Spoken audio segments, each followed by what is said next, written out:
Hey, folks, and welcome. This is your host, Chip Tatum, on this 18th of October, 2017, and you're listening to the Pegasus File. Well, let's get right into it. So, over the week and the weekend, I've had time to think about which direction I wanted to go with the show.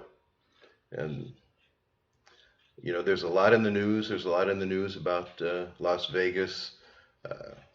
Actually, not a lot in the news about Las Vegas these days. It's just kind of died and gone away. The only thing you see in the news now is filled with Trump theories. Trump this, Trump that.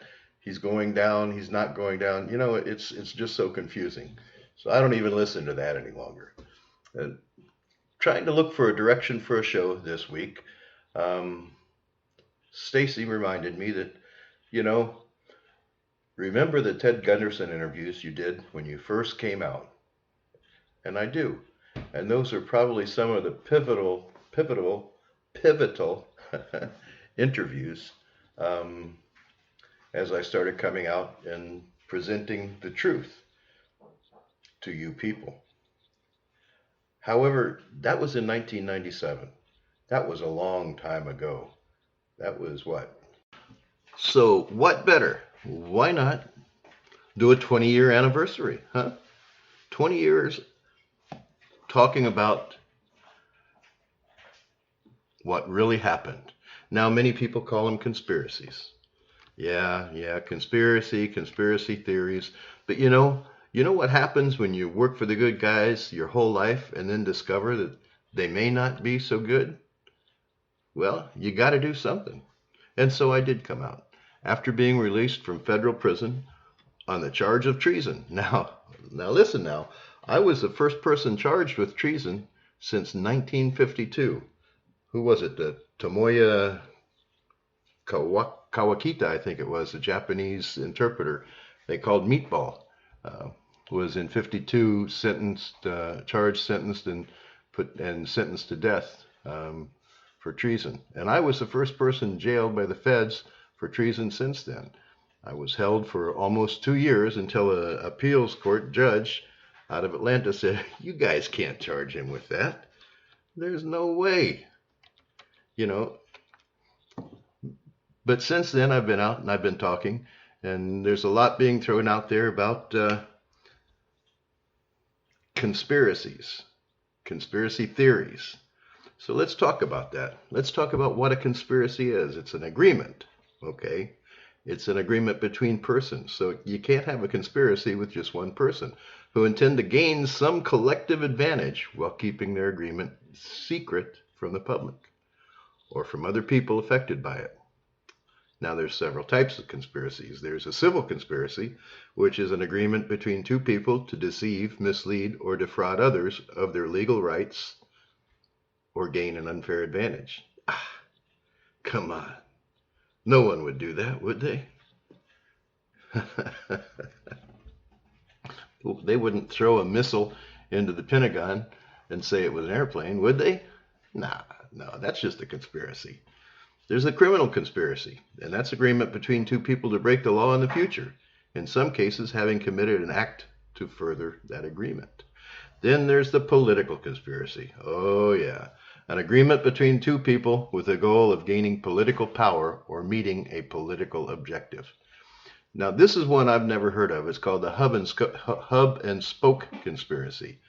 That is a conspiracy in which one or more principal conspirators, called the hub, enter into several similar agreements with others, called the spokes, whose concerted action is contemplated, usually where the success of the concerted action depends on the participation of the other spokes. Now, if you understand that, you're doing better than me. So I think it would be wise to listen to our dear ex-president of the United States on conspiracies. Let us never tolerate outrageous conspiracy theories concerning the attacks of September the 11th. Malicious lies that attempt to shift the blame away from the terrorists themselves, away from the guilty. But here's how I see it. When the government and the media reports certain entities to us on incidents that happen, they seem to leave a wide gap on reality. They seem to go for the simplest explanation and the blame toward the simplest target. Just it's simpler that way. And then all the media outlets just echo whatever the government or the investigative agency puts out there. Journalists no longer investigate. They're just mockingbirds. They repeat, they repeat, they repeat. And thus the Project Mockingbird from years ago, and now into Mockingbird 2. So how do you combat that? What do you do? Well, you start investigating it yourself, and you come up with other theories. You think, you use your brain. Using your brain and coming up with something in an alternative light is not a conspiracy theory. It's a theory. You have a theory. I have a theory. Everyone sees something different. So conspiracy theories, I guess there are some conspiracies out there, big conspiracies right now, in trying to take over control of each and every one of us, which they've done, because that involves one or more political figures, and non-political figures. But be wise. Think about what's being put out there and work with that. Gain knowledge. Now let's go back. Let's go back to 1997. That's when I first came out. I'd been recently released from federal prison, and I'd gotten together and done a series of interviews with a man named Al Martin, another man named Stu Webb, and an initial interview with ex-FBI agent, senior special agent in charge of the LA office named Ted Gunderson. It was one interview, and then the interview was so successful, we decided to do a series of 1 week interviews, and then we decided, well, what the heck? Let's do another week, because there was so much information I had. Now, understanding that there's a lot that I couldn't talk about. When you leave government service, you have to sign a SF Form 312. That's a classified information non-disclosure agreement.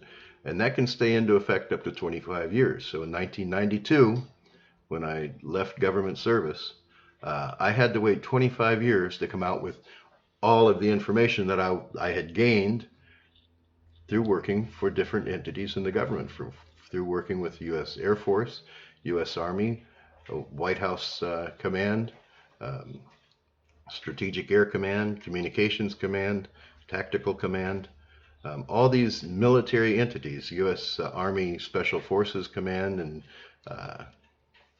160th Aviation Group, the black helicopters that you all saw flying all around and still see flying all around.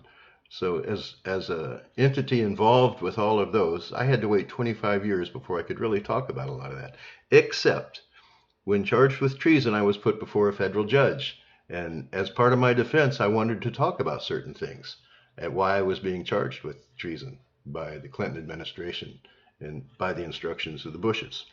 So I wanted to talk about that. So we provided the courts what's called a Classified Information Procedures Act brief. And the judge read it, and he said, this is what I'm going to do. I'm going to declare this not classified, but I'm also going to tell you, you cannot use that in your defense. So by doing that, well, I won't say what he did to me, but he pretty well provided no defense for the charges that were forthcoming.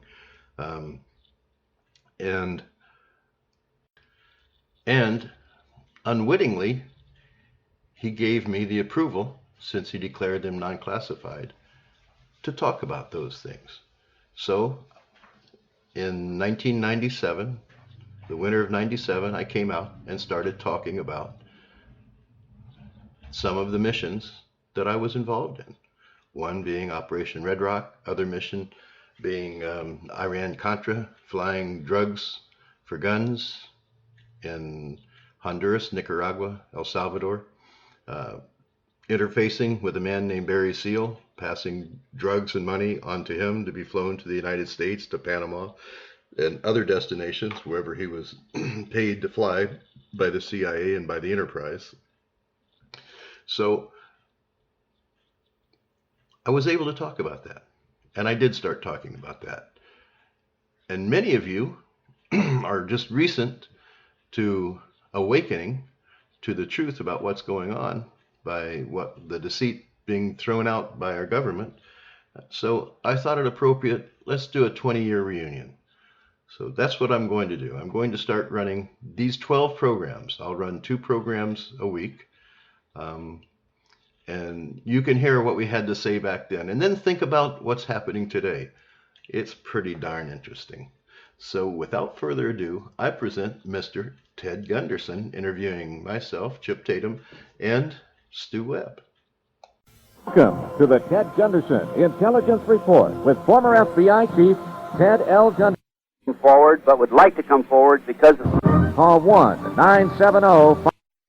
1-970-587-5171. Or in the Denver metropolitan area, it's 1-303-654-9924. And now, here's Ted.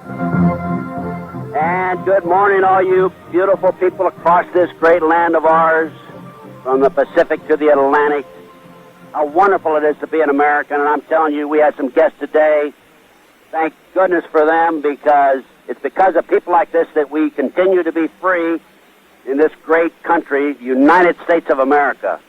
Before I get in to introduce my guests, I want to read from the Dallas Morning News. You know, I'm still broadcasting remote from Dallas, Texas. I'm on an assignment over here, and it's fine. There's no problem, believe me. But April 20, 1997, Dallas Morning News.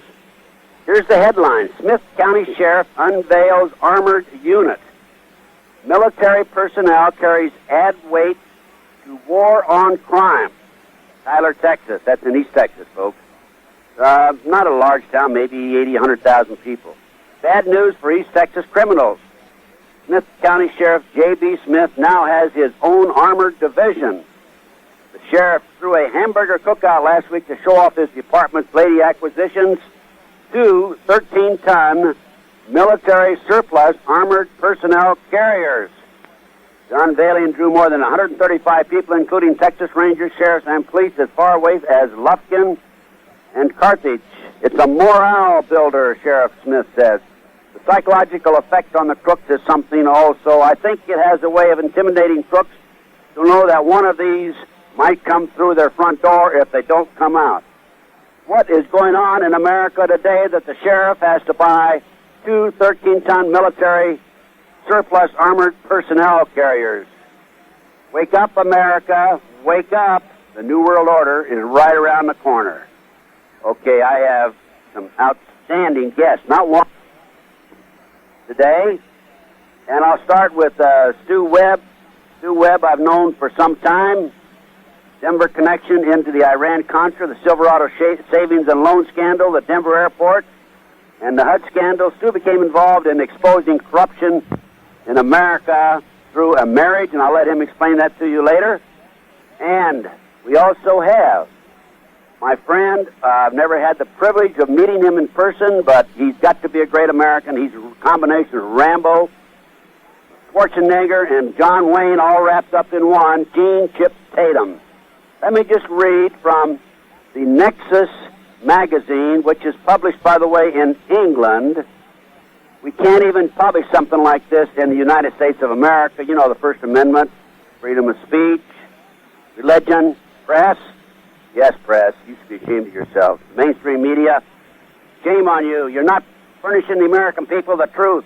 What has to be said, what has to be told to the public. Anyway, let me read from this article, The Nexus.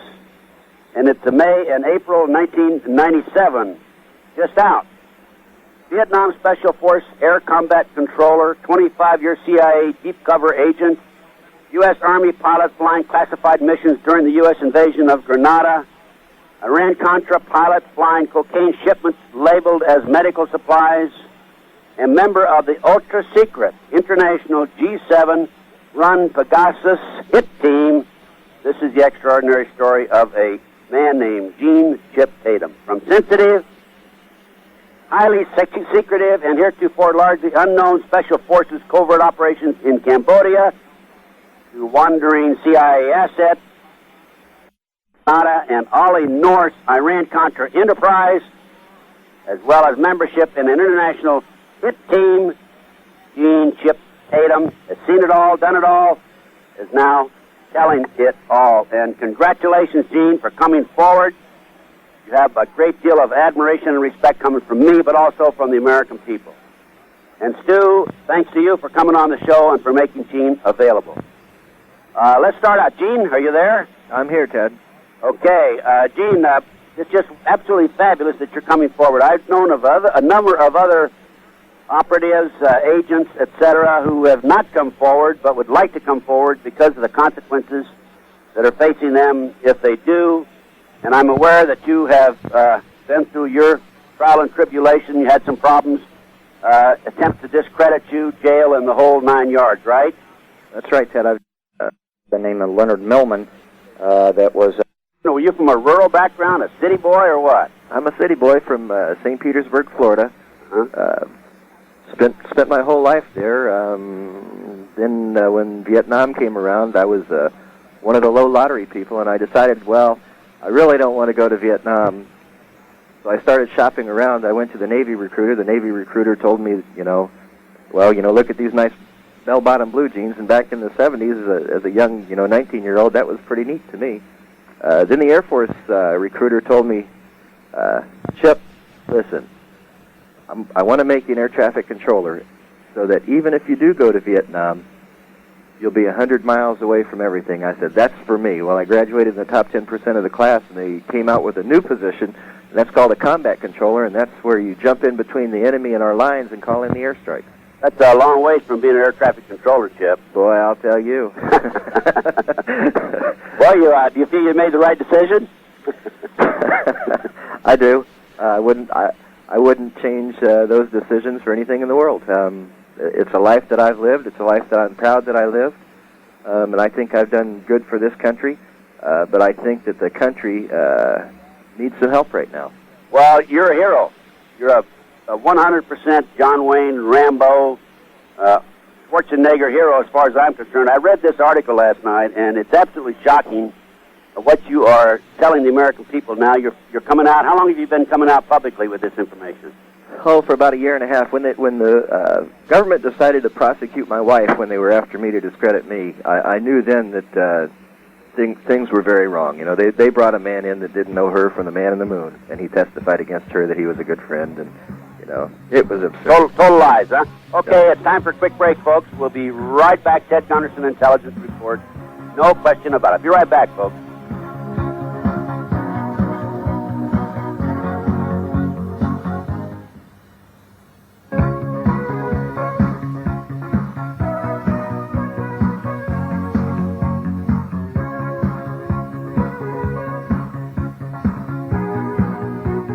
To join in on the conversation with Ted, call 1-970-587-5171. Or in the Denver metropolitan area, 1-303-654-9924. And now, back to Ted. And we're back. My guest today is Gene Tatum and Stu Webb. By the way, folks, I'm sorry, but those of you in Las Vegas will not be able to pick up, unless you have a shortwave, that is, the second hour of this show. So if you want to obtain a copy of the tape of the second hour, you have to call 800-205-6245. And before I go any further, Gene, this article that you, of course, I'm aware, as you are, having been involved in the intelligence community for some time, of what's going on, but I've never seen so much information and so as compact as this is in this particular article.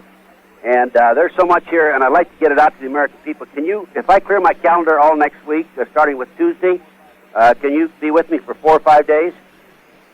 Yeah, I believe so. Okay, I'll clear it this afternoon, and starting Tuesday, we'll have a series of 4, maybe 5 shows in a row. And I'm telling you, folks, you better get your tape recorder out. If you don't have your tape recorder out, you better call 800-205-6245, and we are going to shock you, believe me. And let's go over to Stu Webb. Hi, Stu. Hi, Ted. Well, I've known Stu Webb for, about 3 or 4 years now? 3 years, I guess, huh, Stu? Yeah, it's been that long. And you're a well-known whistleblower, particularly in the Las Vegas area and the Denver area, involved in the Denver connection with Iran-Contra, Silverado, savings and loan scandal. Congratulated for that. I've been telling it like it is. How did you get involved in these issues? I married the wrong girl, Ted. I married the daughter of George Bush's money launderer, a guy by the name of Leonard Millman, that was, should we say, one of the head kingpins, or primary head kingpin, that controls Larry Mizell, Phil Wynn, and some of the people that run a corporation called MDC Holdings, that is the parent company for the CIA money laundering. It involves many entities. I was in prison at the time, and he hooked up through my wife Nancy, and I think probably Stu can tell a little named. I mean, there's one in there in particular in the Nexus article with Gene. They've been involved in the Denver International Airport fraud of $16 billion. They've ripped off the U.S. Treasury and estimated, according to Henry Gonzalez, about $1 trillion with the damage to the savings and loan and banking industry. They've been involved in the daisy chain with Michael Milliken, the blackmail of U.S. congressmen and senators through what was called the Boulder Properties Limited. They compromised other congressmen and senators, such as now Defense Secretary Bill Cohen, and many other misdeeds, should we say. Well, treasonous acts. So what happened to your wife? Well, story cut short, she turned ex-wife. out to be an abused child syndrome, and when my daughter was 28 days old, she picked up an ashtray and tried to hit her in the head with an ashtray. And the next day, after being ordered to undergo psychiatric evaluation by the state of Texas Child Welfare, she disappeared. And Leonard jumped in and bought the judge off, and the judge got an immediate move up to the appellate court and became the judge that was head of ethics for the state of Texas. There in Dallas, Texas, a judge by the name of Linda Thomas. And I've been at the battle of this. They terminated my parental rights under a default judgment. I've been at the battle of this since 1986, digging into what I call Grandpa, Leonard Millman. And in the process, by 1989, I had caused the HUD investigation, where Congress had appointed an independent special prosecutor, one of the very few that was appointed during the 80s on George Bush. Look in the activity. We got convictions. Nobody went to jail to speak of. The kingpins escaped the situation. There were other things that I helped expose back in 1990, which was the illegal political contributions with MDC Corp. Got it out in Time Magazine and others because the Denver Post and the Rocky Mountain News and Westward there in Denver were totally controlled by these people, owned and controlled. And then, of course, in 1991, when I found out the CIA connection with Gunther Russbacher, one of the contract agents there working with Millman, they came after me, and they tried to shoot me, and they killed Danny Casolaro, an ABC reporter that I and a mutual friend of yours and mine were working with. And I talked to Danny about a week before he was murdered. Yes, and so anyway, it went from there, and they issued a warrant illegally by Mike Norton, the U.S. attorney who was there to maintain the cover-up of the Justice Department in Denver. Him and his cronies, Greg Graff and Joseph Mackey and others, that are shadow government plants by Bush and the Justice Department, and they hunted me for a year. I hid out from them, did about 70 radio shows. It was enough to maintain, should I say, to be staying alive. They didn't kill me instantly when they arrested me. Instead, they tried to discredit me in their local papers. They, Westward in particular, tried to make me look like a kook.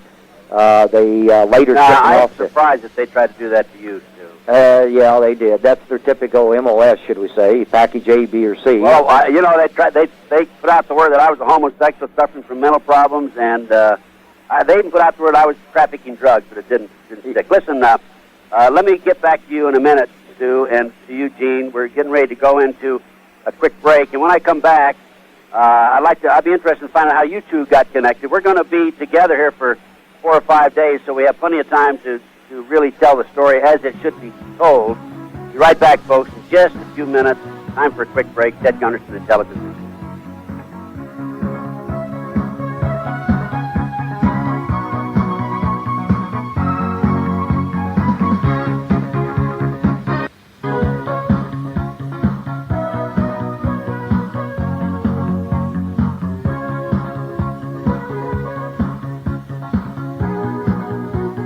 The join in on the conversation with Ted, call 1-970-586.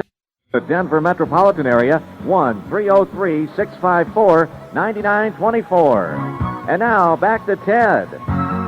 And we're back. My guest today is Gene Tatum, 25-year CIA cover agent, and Stu Webb, a whistleblower, super whistleblower, has been exposing this criminal element, shadow government, within our system for a number of years. Gene, how did you and Stu ever hook up?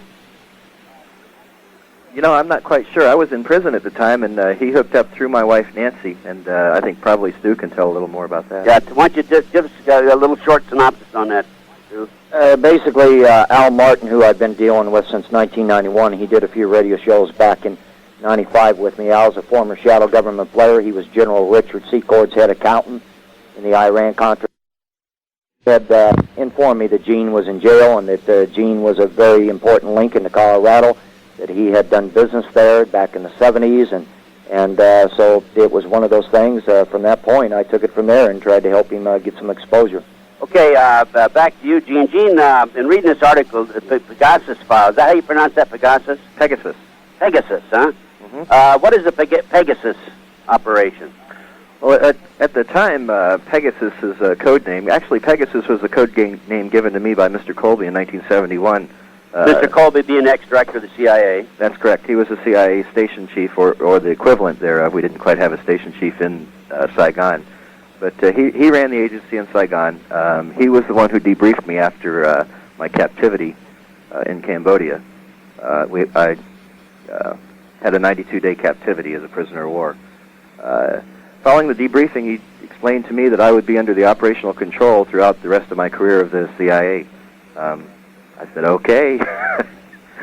And what does that mean? What do you say? Well, all of my assignments were controlled by Mr. Colby and the agency. So it went right up to the top then. That's correct. Yeah. For fear, there was a lot of fear on the part of the White House that what we had done in Vietnam and Cambodia, the attack on the Phnom Penh airport, the Cambodians were our allies. The U.S. attacking that could not be accepted in the international community by other governments. So there was a lot of fear in the Nixon White House that this would get out. Out of the 13 men that were on Operation Red Rock, only 2 of us survived. Well, what you're saying is, of course, and based on everything I've been able to research and learn, we've been killing our allies for years, haven't we? Oh, that's true. Absolutely. They align or they die. Those are the only 2 choices that they have. And sometimes when they align, they still die. That's correct. Yes. Well, you know, are you familiar with the order that was given back in the early 80s where they unilaterally transferred some of these CIA agents over into various agencies, other intelligence agencies, in order to control them and so forth? And that's where I went. Pegasus is a name that I use because I had to wait 5 years after my debriefing to talk about anything, and 5 years was February of this year. That article in Nexus, they've been working on for over a year, trying to put together and investigate so that there wasn't any liability on their part. So I used the name Pegasus, but I was actually a member of an operational subgroup. Well, now, wasn't Pegasus established kind of as a secret organization within the CIA? In other words, secret agents within the secret agents to spy on the others? That's correct. Our primary function in Pegasus was to spy on the spies to make sure that they didn't get out of line. And how would you do this, and who would you report to? We would report directly to the director of CIA, and that my involvement with that was directly to the director Colby, and following that, Director Bush. And do you know, by the way, John DeCamp? Know the name? Well, yes. Uh-huh. And were you involved with him at all? No, I wasn't. No, John was a good friend of Bill Colby's. John wrote the book, The Franklin Cover-Up, which is available through this program for $15. Anybody that wants it can write to Ted Gunderson, Post Office Box 18,000-259, Las Vegas, Nevada, 89109. Exposes, organized child kidnapping ring, which I feel ties back into the Finders Group back in Washington, D.C. Are you familiar with the Finders Group? No, I'm not. We were very compartmentalized in our positions in Pegasus. Okay, so that's kind of like the way I was in the FBI then. Right. And okay, well, what would you do as a spy on a spy? as a spy was given a mission. Okay, well, hold your thoughts there, Gene. We'll be right back, folks. Ted Gunderson, Intelligence Report. Time for a quick break.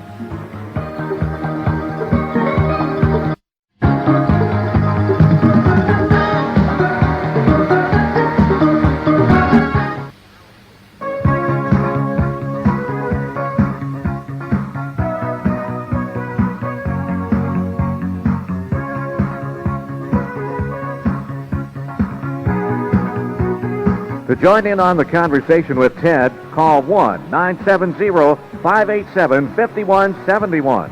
Or in the Denver metropolitan area, 1-303-654-9924. And now, back to Ted. And we're back, and I have as my guest, Gene Chip Tatum, 25-year CIA. I want to ask you, how do spies spy on spy? But before I do that, going back to these unilateral transfers out of the CIA into various intelligence agencies, how many transfers were there? Do you have any idea? I don't know. I worked in a particular group I was with. I worked with several FBI intelligence officers and Defense Intelligence Agency personnel. Well, now, were you transferred into another agency for a cover? Like a lot of these fellows have been going into the Department of Energy, and when they need them for an assignment, they pull them out of there and send them around the world. Were you one of those types? I worked for the National Institutes of Health for a while, and actually I fell under the National Security Council, NSA. Well, now, when you're over there at the National Institute of Health, what are you doing? Looking through the magnifying glasses, or what? I mean, no. What do? They just they send you your research over there? Or? That's right. They just send the data to us, and in answering partially what you're saying now is part of what I did in spying on the spies was I was basically the alignment. Our group was alignment to align those spies to ensure that they followed the dictates of what we needed to do. Others had the job of actually spying on them and collecting data, finding skeletons in the closet. And if they couldn't find that, then we would put them in a position of compromise and record that position so that we were able to effectively neutralize them. And that's what we did out of the NIH basement. Well, you're talking about blackmail. That's what I'm talking about. Yeah. And how many were in your group? You said your group. You don't know about the other group. Our group had about 80 officers in it. And were they all CIAs? Oh, no. As a matter of fact, we had Danish intelligence, Israeli intelligence, and British intelligence with us. And FBI? And FBI, uh-huh. How many U.S. government agencies? FBI, CIA? Primarily U.S. government, probably about 50 or 60. What agencies besides FBI and CIA? FBI, CIA, Department of Defense, Defense Intelligence Agency, NSA, the whole gamut. And would all of this group report back to the head of the CIA, like Colby or George Bush? All of us reported back to three different leaders, yes. Mm-hmm. Whoever the commander of the unit was. Okay, and he was back over at CIA headquarters, I guess. There or in the field. Yes. Or in the executive office building. Okay. And so let's say that you, as a spy spying on spies, wanted to find out about Mr. XYZ CIA, whether or not he was complying with instructions, regulations, etc. Would that be what you'd do? You'd go check him out, run surveillances on him, or what? That's part of what the groups would do. I wasn't involved in that portion very often. On occasion, I would be. The best way to spy on a spy is to give him a more exotic mission to work on, something that he has complete control himself on, to see how he operates, see what he does, and we would send a man along in the background to keep an eye on what's going on. Usually it was a setup anyhow. Well, now, how would you do that? I mean, what would he be doing? What kind of a mission would you give him? Perhaps an intelligence mission well, let me give you one specific example. An intelligence mission in Amsterdam. We sent a man to Amsterdam to collect some data. He was a CIA man. We needed some information on two of the leaders in Amsterdam. He was given carte blanche on what he was to do, and we approached him with Israeli intelligence personnel to see if he would sell off some of the information that he was gathering, and certainly he did. Oh, so he was traitor to the country then? So that's what he was. So used the pretext of being Mossad, is that what you're saying? That's correct. Well, no, we didn't need a pretext. We had him right in our office. with us any longer. Well, did he go to jail, or is he a whistleblower, or what? Normally, those men would not go to jail.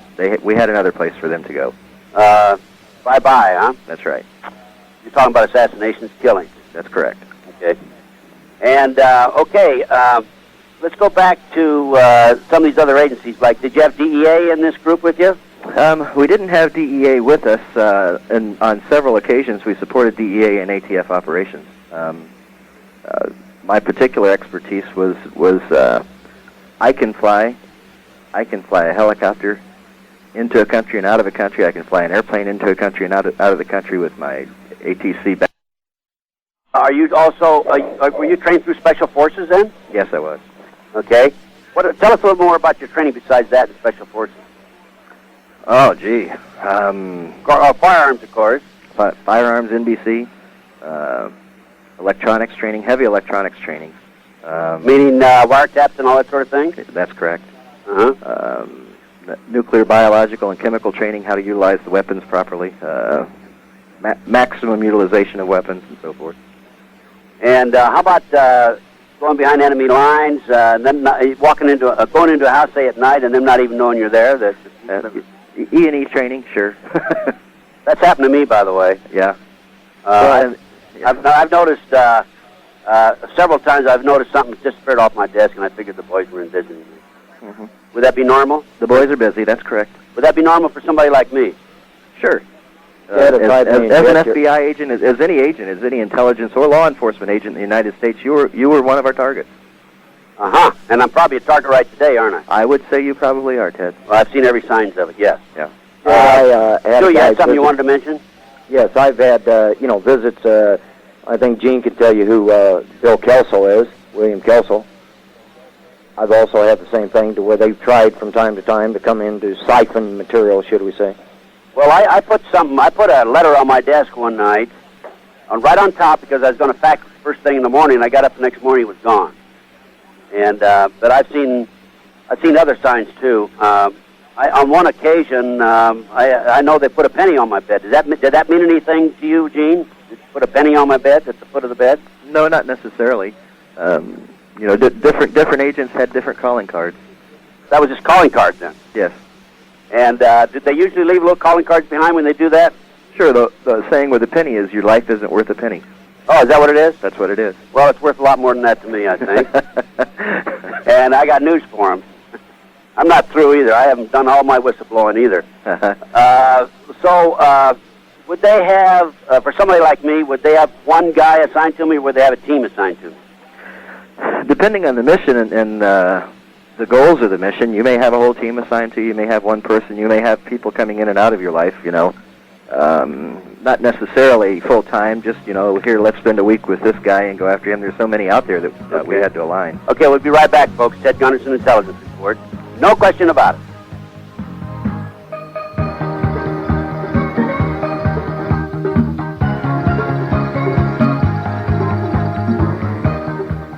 The Patriot Trading Group is the American Freedom Network's only choice for gold and silver. We strive to bring you truth and honesty with both talk shows and advertisers. This is why we have chosen the Patriot Trading Group as the only gold and silver dealer to appear on the American Freedom Network. I'm Don Wiedemann, president of the American Freedom Network. Give the Patriot Trading Group a call today at 1-800-951-0592 and become another satisfied customer of the Patriot Trading Group.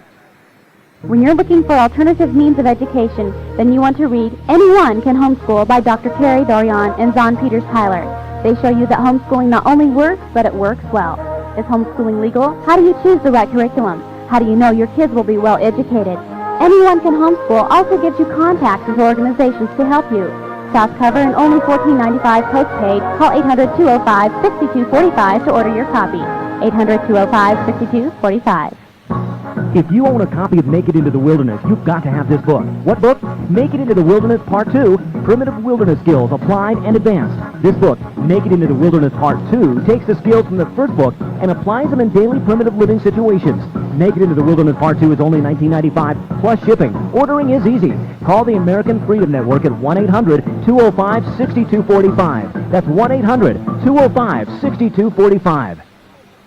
With the ever-increasing unreliability of quality drinking water from your house faucets, the Catadine CFS under-the-counter ensures that you won't need to purchase drinking water from the store should your tap water become contaminated. The Catadine CFS filters are available through the American Freedom Network. Subscribe to the American Freedom magazine today and receive all of the information on Catadine or any of our other quality products. Or call for information, 1-800-205-6245. That's 1-800-205-6245.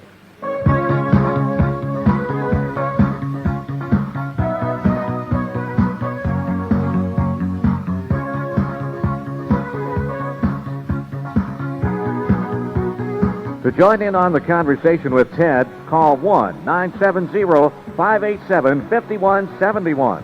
Or in the Denver metropolitan area, 1-303-654-9924. And now, back to Ted. And we're back. My guest today, Gene Tatum, 25-year CIA deep cover agent, and Stu Webb, whistleblower. And Gene, say if I travel city to city, would they put different fellows on me as I move around? Team me. It's where you don't have the same faces around you at one time. If you get on a one-way trip from here to, say you leave Dallas, you're going to Denver, and you're stopping through Chicago or something, we'll have a man with you from Denver to Chicago, and then another one from Chicago on into... Right on the airplane. Right, and then another one will pick you up on the ground in Denver. And then they run a surveillance that way. Sure. Yeah, well, I've known of surveillances on the airplane. I mean, suspicious of it because of certain situations and actions that took place. Gene, what about your one of your first assignments? Let's say right after you just went through Special Forces. Did the CIA recruit you right out of Special Forces? No, Special Forces afterwards. As a combat controller, we were put through Army Special Forces schools to include, as a matter of fact, even to include diving school. But I wasn't recruited until after our captivity, until after Operation Red Rock. And my part in Operation Red Rock was quite by being in the wrong place at the right time. Now that was Operation Red Mark, you say? Red Rock. Red Rock. Operation Red Rock. Was that on the raid on the Cambodian airport? That on the main airport in Phnom Penh, that's correct. And I replaced the COMO, U.S. Army Special Forces Green Beret COMO person who had broken his leg on a jump about a week before the mission was to kick off. And you did so well that they brought you in then after that? No, it's not that I did so well. I knew too much. Ah. And so you either come aboard or you're exterminated. That was. And you know, was they that clear with you? A 19-year-old kid. I had no doubt, you know, that I could work well with them. Mm-hmm. Yeah. I've been told that there's two factions in the intelligence community now. There's the old-timers that realize... In fact, I sat down with a CIA agent here a year or so ago, and he told me, he says, you know, he said, for years I felt I was helping my country and working with my country, solving the problem, then all of a sudden I woke up and I realized I was part of the problem because of all the activity he was involved in and the horrible things he was forced to do and forced to carry out some of his assignments. I've been told that there's two factions. There's the old-timers and the young gung-ho type. Is that true? I think that's true, and even in business, it's the people who are on the inner circle and people who are outside of the inner circle. As a young intelligence officer, you're just out there and you're gung-ho, charging forward, protecting the American people and the American dream. But after you move up through the ranks and you become part of the administration of whatever, you start to see what's really going on, and you get a more full picture rather than a compartmentalized picture. And then as you move up into the ranks, you realize that some of the things you're doing are not in the best interest of our country. Absolutely. Stu, have you got anything you'd like to comment on about right at this time? Well, I think you're doing a good job there, Ted, as far as moving that direction. I think that a few of the other things that I would like to have Gene address in particular is some of the money laundering side, some of the theft of America, should we say, that the boys continually do. Yeah, I want to get into the details as we go along, but I wanted to establish some background. Maybe on Fruita, Colorado, and the Gulf War syndrome and some of the things there that Gene's more familiar with as well. Yeah, I want to get into the details as we go along, but I wanted to establish a little background on their operation, their training, and the way they operate. Right? Have you got any other thoughts on how you're establishing this base from which we can work? Gene? Well, during Vietnam, many of the people who ended up as prisoners in Vietnam, I think, were approached simply through debriefings, and the decision was made then whether the agency wanted to recruit them in or how they wanted to go about doing things. I think. Well, wait a minute, Gene. Which prisoners? Prisoner was from Vietnam. From Vietnam, okay. That's correct. Yeah. They've pretty well shown their oats at that point, and the agency's real interested in someone who can keep their mouth shut. Okay, and so what else in that regard? In that regard also, and in what we talked about just a moment ago with the older agents, I think what's important is for us to think about today. Today, the director of the CIA is nothing more than a political position. You don't necessarily have a man with the background needed to run that agency, just as in the FBI. You don't necessarily have... I think our intelligence agencies are lacking leadership. They have, ever since J. Hoover died, Gene, they have, ever since J. Hoover died, they have put judges. The only person they put in there was... And he did a good job, but they put these judges in there, and of course Louis Freeh, he's a former judge, but he's also a former U.S. attorney and a former FBI agent. But we had somebody on our show here recently who was able to document, and he claims he's documented, the fact that he was working a CIA covert operation, Long Island, New York. He's an FBI agent, 21-year veteran, and he found out that it was actually CIA, and he reported to his supervisor. Nothing, didn't even respond to the letter. And then he wrote to Congress, and do you know who his supervisor was in New York City? Louis Freeh. That's right. so of course, Louis Freeh became a FBI supervisor, resigned, became a U.S. attorney, resigned, became a federal judge, resigned, became director of the FBI. That was his little plum for keeping his mouth shut, obviously, right? And that's right. Yeah, that's the way they operate. And if the people out there understand this, that an intelligence agency is no better than the small intelligence groups that are set up by each operative. That's what makes the Mossad such a successful intelligence agency in human intelligence, the fact that they have a community of people out there providing information, and they have set up, the CATSAs, which are the actual agents, have set up their own intelligence network, each CATSA, and the same is with the American intelligence, U.S. intelligence, and it's no better than the individual unit intelligence group that each agent sets up. Right. Okay, we'll be right back, folks. Time for a quick break. Ted Gunderson, Intelligence Report, no question about it.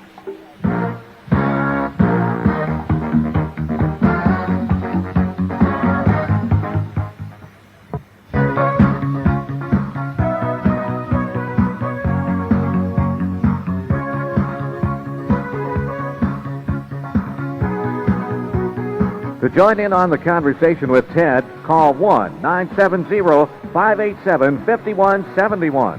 Or in the Denver metropolitan area, 1-303-654-9924. And now, back to Ted.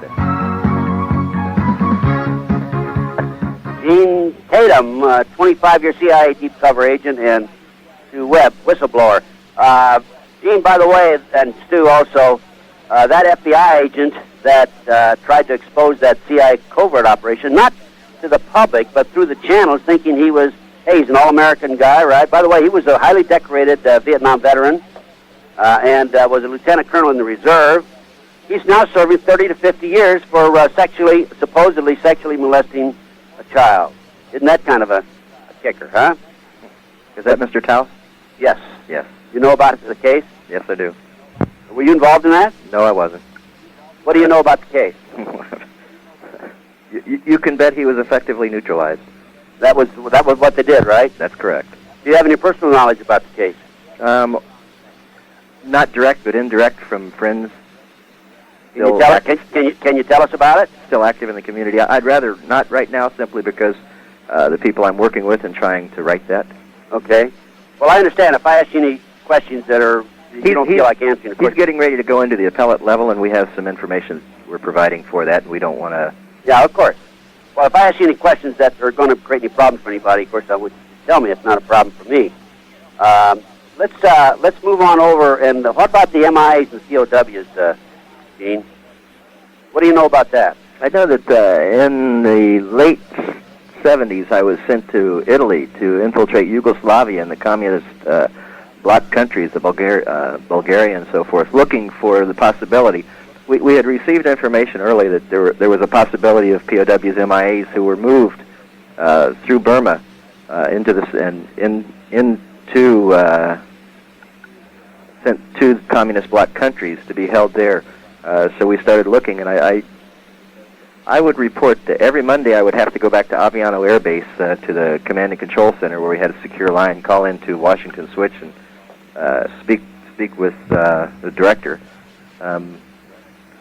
And report our findings. I know that we found 2. Whatever happened to those 2 men, I don't know. You found 2 that had been sent from Vietnam over into the Soviet bloc countries. Is that what you're saying? That's correct. And you don't have any idea what happened to them? Was it ever publicized? Of course not. No. You know Red McDaniel, who's the head of the American Defense Institute? Yes, I do. Did you report it to him eventually? We sent a letter to Red.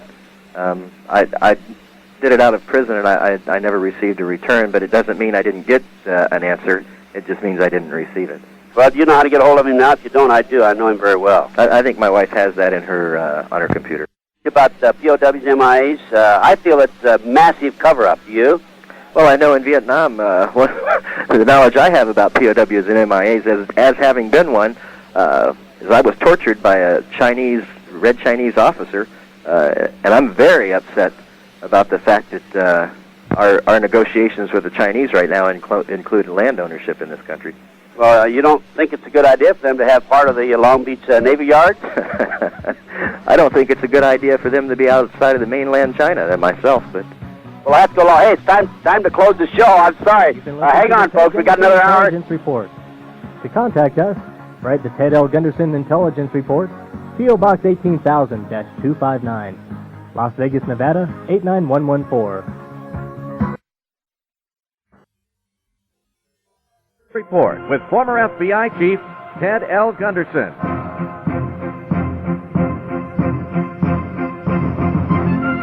To join in on the conversation with Ted, call 1-970-587-5171. Or in the Denver metropolitan area, it's 1-303-654-9924. And now, here's Ted. And good morning across this great land of ours. I hope everybody's doing well. For those of you who would like to have a copy of this show, audio copy, you can call 800-205-6245. This is the second hour of a 2-hour show, Ted Gunderson Intelligence Report. I hope that you all heard the first hour because we laid the groundwork for the second hour to go into more detail. And for those of you who are just coming aboard on the station, I want to introduce to you Gene Tatum, also known as Chip Tatum, Gene Chip Tatum, who is a Vietnam Special Forces Air Combat Controller, 25-year CIA deep cover agent, and a U.S. Army pilot flying classified missions during the U.S. invasion of Grenada. Iran-Contra pilot flying cocaine shipments labeled as medical supplies, and it goes on and on. I'm reading from an article in the Nexus magazine out of England, and also we have as our guest today Stu Webb, who is a whistleblower in connection with the Iran-Contra, Silverado Savings and Loan scandal in Denver, the Denver airport, and the HUD scandal. Welcome to the show, Gene and Stu. Thank you, Ted. Thank you, Ted. For the second hour. In the first hour, folks, those of you who may not have been in on during the first hour, Gene primarily gave us a little background of Pegasus. Is that how you pronounce it? Pegasus. Pegasus. What does that mean, by the way, Gene? So that's the winged horse of folklore. Okay. And he was a member of Pegasus, which is an organization within the CIA that spies on the spies in the CIA and tests them and so forth. By the way, how did Ames ever get away from you? Pardon me? How did Ames get away from you? I have no idea. Because they took me out of it. Whoever was checking on Ames, spy on spy, did not do a good job. Somebody needs to check on that person, that's for sure. Well, hopefully he's gone. Not dead, but, he's out of there. That's right. And then Gene was telling us about Operation Red Rock, which was a raid on the Cambodian airport. And at that time, of course, Cambodia was our allies and our friends. We were just getting into the MIA-POW issue. And Gene stated that in the late 1970s, he went diddly looking for POWs. He heard that some of them had been transferred out of the Far East into some of the Soviet bloc countries, and he found 2 of them, reported back. We don't know what happened to those 2 POWs. Gene, those 2 POWs, was there a possibility you could have contacted their wives or something, or what? Do you remember their names? One was named Hill or Hull. I recall that. The other, I honestly don't recall. You know, a lot of years and a lot of names have gone past. Well, I'm sure because of the huge cover-up on the MI POWs, which I'm convinced of, and as Red McDaniel, who is the head of the American Defense Institute, he says there's a cover-up. I'm sure that our government did not notify the relatives that this Hill or Hall and the other individual were alive and POWs. Wouldn't you feel the same way, Gene? Oh yeah, absolutely. And I think Hill was a pilot, a captain, I believe, or a lieutenant. I forget which service he was in. Well, if anybody's out there that knows of a pilot named Hill, you think it's Hill or Hall?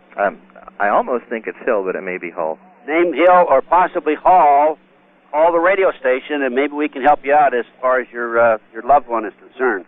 And then Gene was talking about, we were talking about a little upset about the Chinese coming in Vietnam by a Chinese officer, and Gene's a little upset about the Chinese coming in and taking over the Long Beach Naval Station. And you shop at Costco, by the way? No. I've only been out for a week. I haven't hardly shopped anywhere yet. Publix. Well, Costco is, for the benefit of the rest of you folks that don't know it, they're owned by the Red Chinese. They're owned by the Chinese. I assume that they're red. You've been out for a week. You were in jail? Just got out of jail? I just left federal prison. I spent the last 2 years in federal prison. And you've been out a week? Been out just April 4th. I guess that's 2 weeks ago. Well, congratulations. Where were you? Where did they have you stationed? I was stationed at Jessup. And where's that? Jessup, Georgia, is in southern Georgia. Southern Georgia. Is it a country club or is it a 1 or a 6 security? It's both. 1 to 6? All? They have it all there. Uh-huh. Yeah, depending on where you... What do you mean, see what the feds can do? See, to look at the prison system as a model? Yeah, sure. That's one of the model units. Well, how did you get out? We had appealed initially. Actually, after the conviction, I was charged with treason initially, and told by 2 Secret Service agents that if I didn't give up the documents that I had in my possession, that exposed all the Iran-Contra drug running and who was involved in it, that I would be charged with treason and spend life imprisonment if not given the death penalty. And I said, well, let's dance, boys. Oh, the Secret Service is in on it now, huh? That's correct. Well, how did they get in the act? I mean, everybody wants to get in the act. Isn't that what Jimmy Durante used to say? I believe that they represent one of the people that are in the flight plans. That being who, Bush? Bush and Clinton, yes. Okay.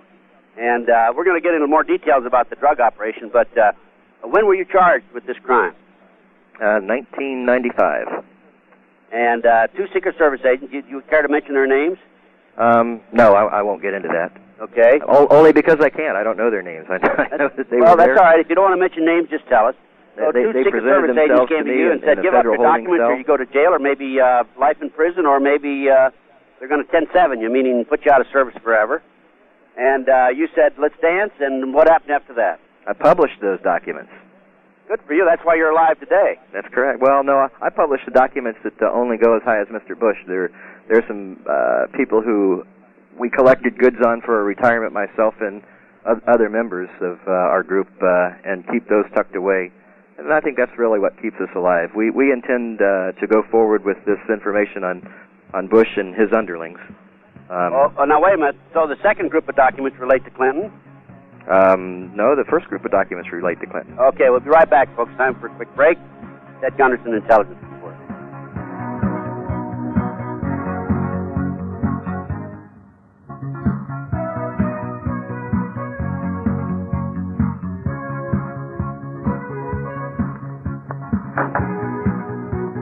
To join in on the conversation with Ted, call 1-970-587-5171.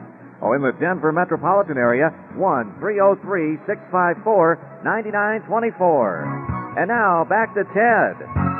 Okay, and we're back, folks. I have as my guest Gene Tatum, 25-year CIA deep cover agent, and Stu Webb, a whistleblower personified. And we have a guest on the show. Dan, where are you from? Hello, Dan. Hello. We have a caller on the show. Where are you from? From Michigan. Michigan. Yes, sir. Do you have a question for our guest? Yes, I do. I hope it's in keeping with the theme of your program today. Yeah, we're going to try to do that. Yesterday I got off on North Dakota, kind of blew the show, to be honest with you. My question is of extreme importance to me. Do you know of any information or anything about the viewpoint of these people regarding the Christian community? And if so, based on their viewpoint, do you know of any plans that they have involving the Christians? Good question, Dan. How about that, Gene? Can you define a little bit more your Christians? If you're talking about Christian patriots, yes, they have definite plans. Militias, yes, they have definite plans. Well, in particular, I guess in general, I'm talking about just the Christian people, the people who would stand up and say, "No king but King Jesus. I'm not going to submit myself to your evil empire," things like that. No, I don't have any information on that. I know that they're very good on the neutralization side at separating those who claim that they would die for their country and die for their beliefs. But to be honest, there are very few who would actually go to jail for their beliefs. That's what we found in the past as we work with this and with the prisons. You know, there are relatively few who will stand up against the power of the federal government in the law enforcement agencies with fear of going to prison. They'll back off rather than go forward if they're threatened to go to prison. Right. Many would die for their country, but boy, to think of a life imprisonment is very tough to handle. And you're talking about people in general, not just necessarily people who call themselves Christians. That's correct.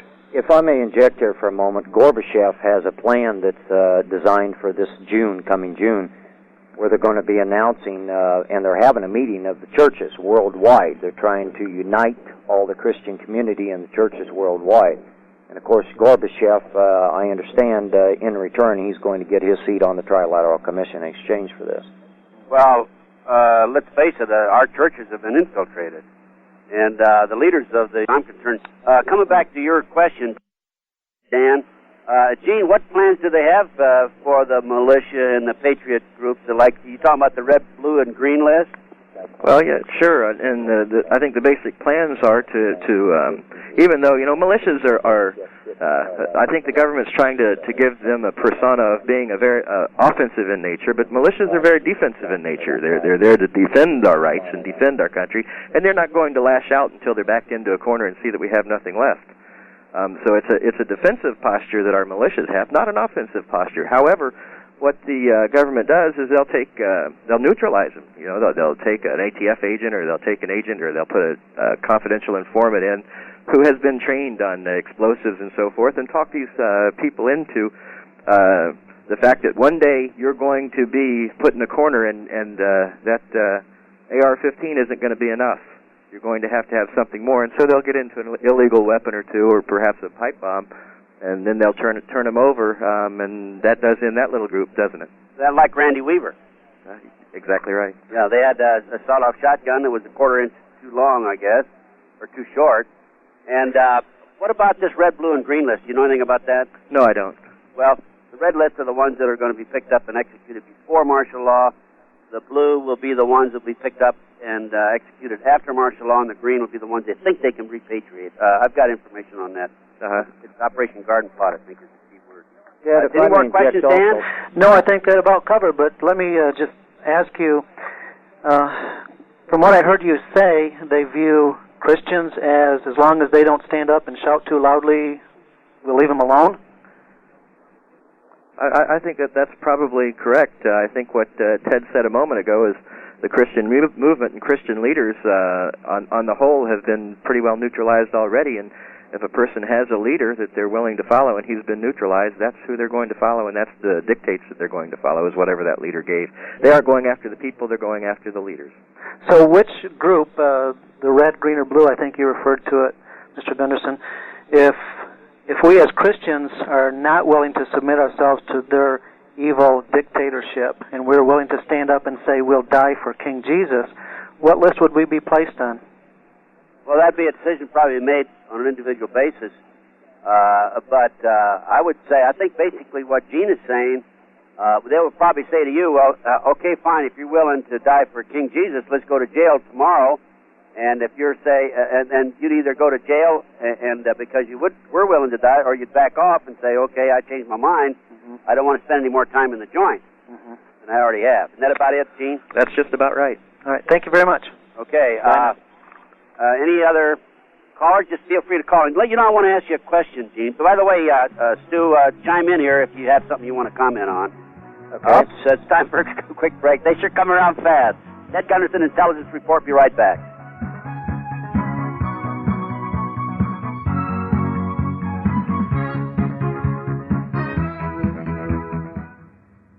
Knowledge is powerful. Cassette tape copies of the show are available for $10. Call 1-800-205-6245.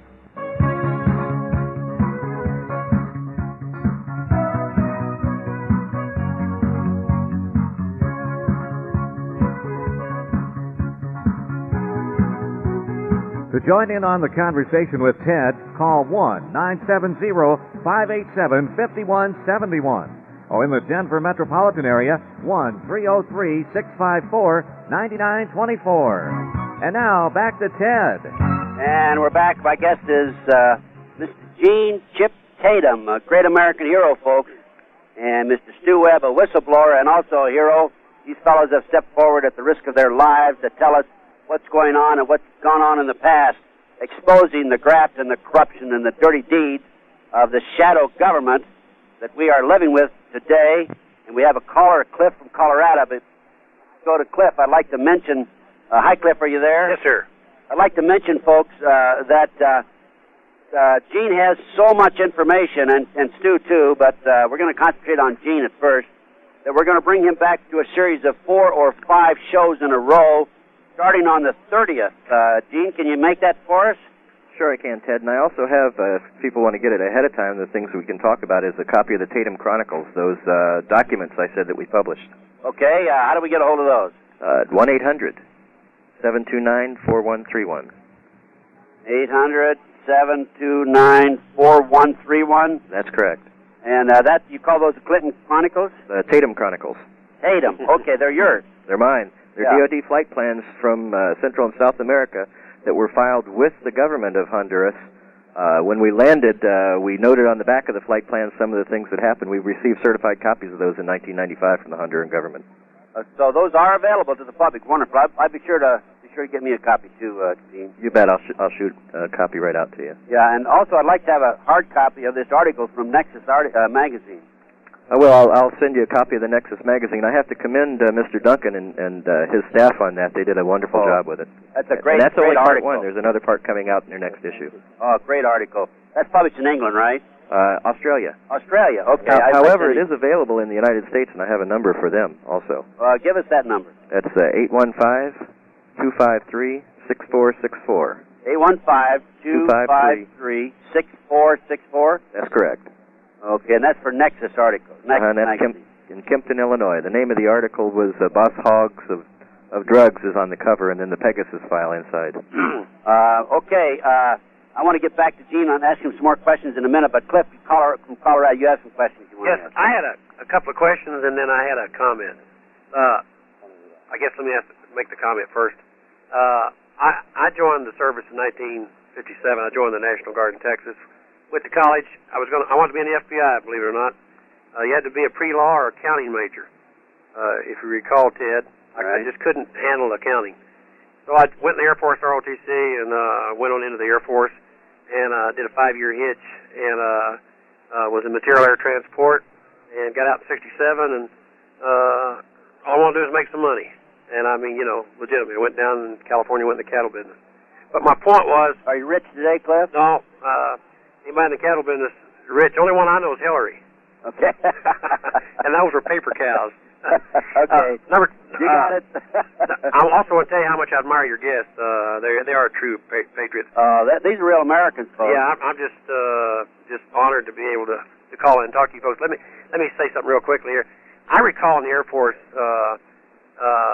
we were involved in logistics, as you folks well know, and I remember all of the paper shuffling and the numbers games to keep your fuel allotments, and everything was kind of an illusion.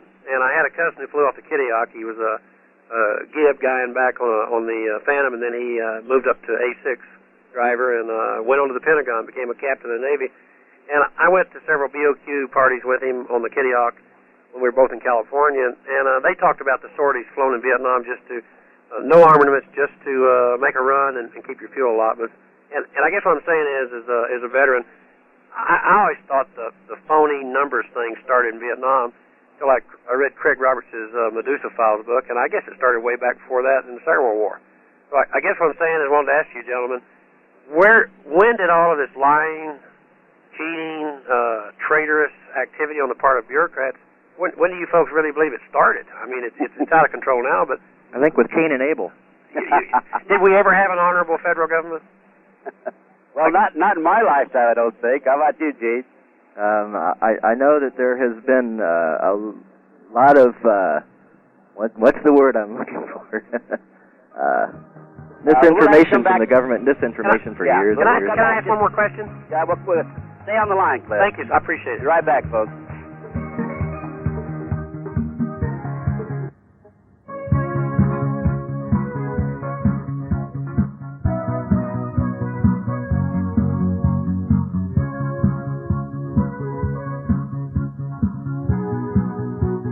To join in on the conversation with Ted, call 1-970-587-5171. Or in the Denver metropolitan area, 1-303-654-9924. And now, back to Ted. And we're back. My guest is Gene Chip Tatum, a 25-year CIA deep cover agent, and Stu Webb, whistleblower. And we have, Cliff from Colorado on the line. But before, folks, we go back to Cliff. I don't want to give an answer also to his last question. I want you to make a note of when we'll have Cliff back, Gene back, I'm sorry, and that will be April 30th, May the 1st, 2nd, 5th, and 6th. We're going to have him for 5 days, and if that isn't enough, we'll have him the rest of the month of May. How do you feel about that, Gene? That's a big month. We won't need you for a month, but we're going to have you for 5 full days. He's got so much information that we can't possibly put it out in one show or 2 shows. So make a note, April the 30th through the 6th of May, we'll have Gene on the show continuous. Now, in answer to your question, when did all this start, Cliff? Yes, sir.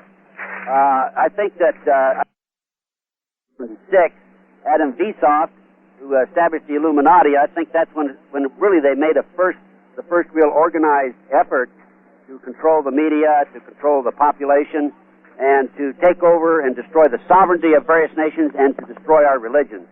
And I have a video, a 4-hour lecture that I give on the Illuminati and how it affects our lives today. And if any of you folks are interested in that 4-hour lecture, and it's dynamite stuff, I've been complimented many times on it, you can send $20 to Ted Gunderson, Post Office Box 18,18000-259, Las Vegas, Nevada, 89109. That's $20 to Ted Gunderson, Post Office Box 18,000-259, Las Vegas, Nevada, 89109. Do you want to add anything to that, Gene?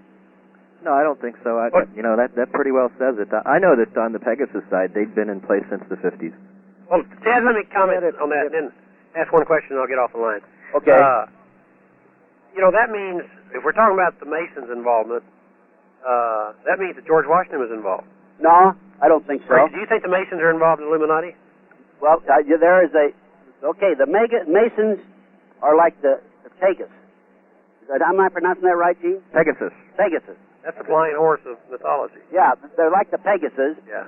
That there's a secret society within the Masons that's involved, not the Masons per se. Well, this may or may not come as a shock to you. I'm a 32nd degree Mason. Yeah. 5th generation. Right. And if there is, I've never seen any inkling of it in all my years as a Mason, and I'm not saying it doesn't exist, but if it is, it's a damn well kept secret. Well, if they ever come knocking on my door and say, Cliff, you're a 32nd degree Mason, we want you to do such and such, I'm going to tell them where they can go. So. No, Cliff, you don't understand. Okay. What they do, and this is also part of the satanic movement, this Satanism overlaps into the drugs, the Illuminati, pedophilia, child kidnapping, prostitution, and what they do is they will size you up. If they think that they will test you without you knowing it, and if they think you'd be a good candidate to become part of their secret society, then they will test you one way or another, and then they go from there. Well, I must have flunked. Well, you probably flunked, yeah. Well, one last question, I'll hang up. Thanks for bearing with me. This series of interviews you do with Gene, would you put them in some kind of a series that we could buy the whole set? Well, that's going to be up to the station there. I'll talk to Don Wiedemann. Is that who I need to talk to? Yeah, Don Wiedemann. I'm sure that he'll do that. We'll include this show today. And one last shot, and I'll shut up. Well, that's all right. In Longmont, Colorado, at First Christian Church, a very large church, we're starting what's called a Freedom Forum. And we want to invite people like yourself and Gene to come and speak to our group. And I just want you to be aware that there's a group of law enforcement officers, some federal, from state, some county, that are involved in our group. And there is a rising among the people to stop this un-American activity, and that's what it is. And God bless you guys. Well, I'm available for lectures. I give lectures at 4-hour excuse me, I said it was $20. That 4-hour lecture is $35. I'm wrong. I have another video about the New World Order. We'll be ordering it. And Gene? Yes. You and Ted both watch, as the old trappers say, watch your top knot. Yeah, you got it. Another saying is 6 o'clock, right, Gene? That's right. Yeah. Okay, by the way, folks, let me correct that. That Illuminati 4-hour video is $35, and it talks about the Illuminati, how it affects our lives today. Yes, I'm available for lectures. I'm on assignment right now, but when I get out of here, I'll be more than happy to go around and tour the country. And if you want to hook up with me, Gene, sometime, let me know. We'll do it together. Certainly would, Ted. That'd be interesting. Yeah, I think it'd be maybe we can do an all-day or a 2-day lecture or seminar on this. I'm restricted to 11 counties in Florida right now, but with notice, I can leave the state. Well, I can fly to Florida, too, you know. Okay. Anyway, if any of you folks are interested in lectures by Gene and or me, you can feel free to call my office, 702-876-5208. And somewhere down the road, we will do just that. Now, we have John from Colorado. Yeah, Stu, you want to comment? Ted, if I may, I have an appointment I have to go to. Okay. If I may give out my phone number, it's 818-907-3196. It's 818-907-3196. I have to cut the interview here. Okay, well, listen, thanks for coming aboard, Stu. We'll get you later. I think we're going to have to do these solo, you and Gene, because there's too much each of you have in the way of information. Yes. Thank you, Ted. Yeah, thanks. Thank you, listeners. Thanks, Stu. Bye-bye. Okay, John from Colorado. John, what do you got there, my friend? You have a John from Colorado calling? Yes, I am. Oh, hi, John. Hi. Where are you from in Colorado? Denver. Denver? Okay. I was raised there up till I was 12 years old. Go ahead. You have a question? No wonder you have some common sense. No, you have a lot. Well, then you know what happened to me, don't you? What? I ended up going to the University of Nebraska, so those Colorado fans disowned me.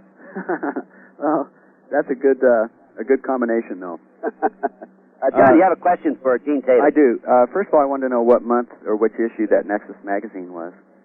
Nexus is Volume 4, Number 3, the April-May 97, their latest edition. Okay. So and the June and July issue will also have the second part of the article. Great.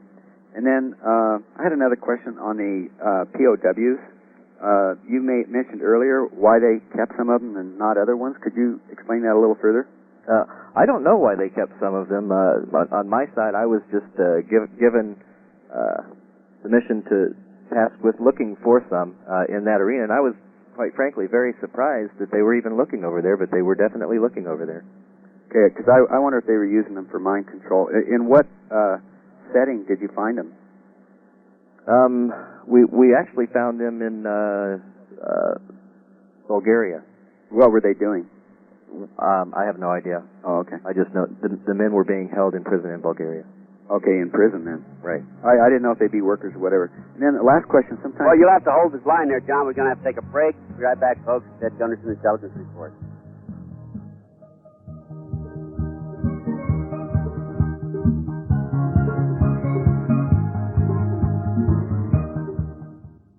Eric Cedarstrom for the Patriot Trading Group. Are you paying huge commissions to pay for your gold and silver brokers, Mercedes-Benz? Are you getting lightning-fast delivery and fair prices? Then call Patriot Trading Group at 1-800-951-0592. The Patriot Trading Group offers all forms of gold and silver, shipped and delivered in the utmost privacy at the most competitive prices in the country. Nobody does it better. Call 1-800-951-0592. We'll be happy to quote you prices or send you out a free brochure, no questions asked. It's a no-brainer. We also offer full-service, penalty-free gold and silver IRA conversions. Believe me, it pays to compare. Why pay more? Here at the Patriot Trading Group, we'll treat you like we'd like to be treated ourselves. You have my word on it. I'm Eric Cedarstrom, CEO, shipping clerk, and janitor at the Patriot Trading Group. Call 1-800-951-0592. That's the Patriot Trading Group, 1-800-951-0592. Where does money come from? Where does it go? Who makes it? The Money Magician's secrets are unveiled in The Creature from Jekyll Island. In this compelling book by G. Edward Griffin, you get a close look at the smoke and mirrors that create the illusion called money. It's all here, the cause of war, inflation, depression, and prosperity. Your worldview will definitely change. Putting it simply, this may be the most important book on world affairs you'll ever read. Order your copy from the American Freedom Network for only $24 postage paid at 1-800-205-6245. With the Volcano stove, you can cook 2 chickens back-to-back with only 12 briquettes. Baking cobblers are easy when following instructions. In a survival situation, 25 pounds of briquettes will cook 2 meals a day for 2 weeks for up to 12 people. Or you can stack 3 to 4 Dutch ovens on a Volcano stove and feed 30 or more people. The highly versatile Volcano stove, on sale for only $99.99 plus shipping, makes a perfect gift. Call 1-800-205-6245. That's 1-800-205-6245. The views expressed on this show are those of the persons on the air only and are not necessarily those of the station, its management, or advertisers.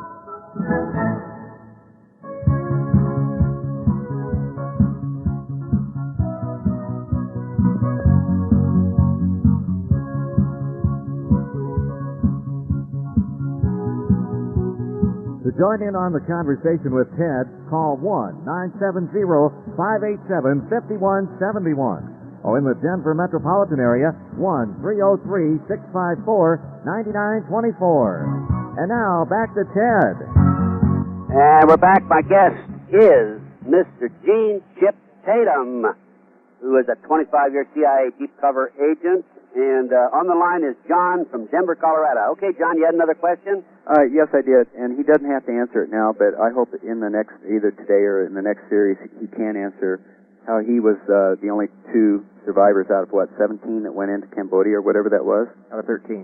Or 13. Because I love war stories, and I think that'd be interesting. If Ted doesn't mind the time, I don't mind telling No, let's do it right now. Okay. What the show's all about. I'll just hang up and listen, so... Okay, John. Thanks a lot. We had effectively completed our mission on the airport in Phnom Penh.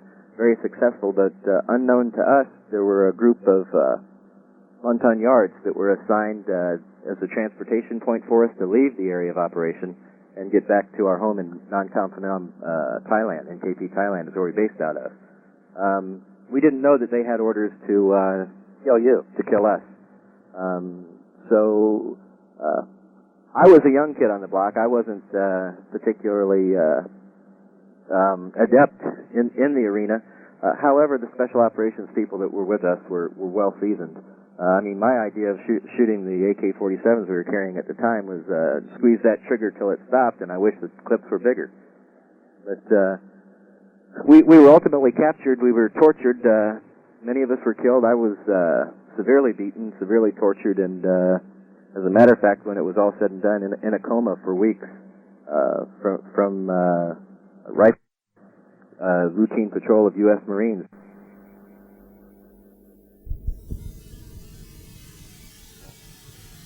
Running out of the camp, one of them received a gut shot and died. The other 2 of us received severe head wounds, and we're both in comas with brain trauma. Well, what about the other the rest? 11, 10? Right. The rest were killed through a series. Our captain, who I call My Way, and I've just finished a manuscript on it, and that was the most difficult thing I've done in my life, is to try to recall the events of that. But My Way, who was our leader, and I've used a code name for him, was wearing a St. Christopher cross The Red Chinese major who was in charge of the interrogations skinned him alive and put him and crucified him in front of us, holding bayonets and knives to our heads to make sure that we watched the torture, telling him that he would die as his Savior died. Those are the types of things that they did to us. But you have to understand, we were dressed in sapper uniforms. We weren't dressed in U.S. uniforms. We wouldn't speak to them. We had nothing to say to them. They didn't know exactly who we were or where we were from. They only knew that we were dressed in these North Vietnamese uniforms, and we weren't North Vietnamese. Did the families subsequently learn what happened to their loved ones? I don't know whether the families ever have. I know I've been looking for the other survivor, my platoon sergeant Chuck, and most of the shows that I do, I put a call out to him to see if he can contact me. I know that he is still alive. And you want to put his name out now? I just know Chuck. No Chuck. Okay. We called him Pop on the mission. His name was Chuck. He had a wife and 2 kids because we had put a phone patch through to him from one of our fire bases through a little base Mars station that we'd set up. Where was he from? Do you remember? It was the Midwest somewhere. Okay. How sad. How sad. What about some of the other missions that you've been on that were similar to this? In 1974, I was attached to Air America. My job, I guess, near the end of Vietnam, Air America started losing a lot of aircraft for some unknown reason. I think I know the reason. Someone didn't want the men who flew those missions survive. That's correct. I was our own friendly flyers. That's right. I was tasked to go in and move the downed pilots from Air America and some of the U.S. pilots into fire-free zones so that we could extract them. I was a communications specialist, and that was my job. Jump in, move them, get them out. Okay. And what's the status on this list we talked about earlier in the show? You said there was a list for Clinton, and that was what you have available? That's the Tatum Chronicles? Yes. Are available. They're 1995. Okay. At 1-800-729-4131. The Tatum Chronicles are basically flight plans from Honduras with extemporaneous notes put on the back by myself and my crew members. When certain things happened, when we'd fly a mission, we'd find a cooler marked medical supplies on board, and we opened the cooler to see what kind of medical supplies they were, and we found 100 bags of cocaine. We started questioning everything that went on. And those were labeled for medicine? That's correct. Some were donor parts, some were vaccines, some were medical supplies, all having to do with medical simply because under the Bolin Act, enacted by Congress, the United States military and the United States intelligence community could not participate in the Nicaraguan revolution. We were restricted from doing that in other than humanitarian efforts. So they put me under cover as a medevac pilot in the United States Army flying in and out of the Nicaraguan border. You mentioned also earlier, Gene, about that this is what kept you alive, and you said you had a follow-up list that's in hiding right now? That's right. This book, I don't think, is what kept us alive. Through the years, we understood what would normally happen to people who get involved in black operations rather than in normal intelligence gathering. Meaning that they get taken out. That's correct. So we started early. Our group did in preparing for retirement, and we've tucked that away at those tapes, and we took documents and we put them on a videotape. We have sound recordings on videotape. Being who we were, we had access to the best in technology, so we put a lot of stuff on database and in different areas around the world. And you say who we were. Who is we? Oh, let's come back. We'll come back in just a few minutes, folks. There's no question about it. Ted Gunderson, Intelligence.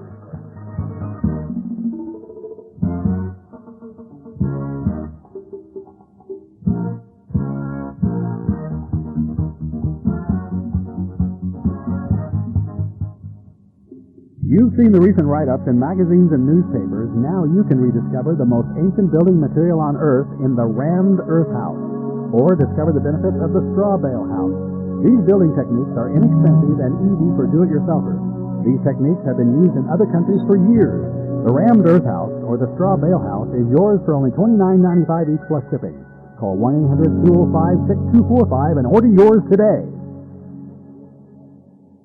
The Beijing Free-Play Radio. It boggles the mind. Simply turn the handle 60 times, and you'll enjoy 30 minutes of AM, FM, or shortwave radio. Batteries not needed. The Dayton Free Play Radio. Durable, portable, and yours for only $99.99 plus shipping. It has led to the extinction of the pink drum beating bunny in many parts of the radio world.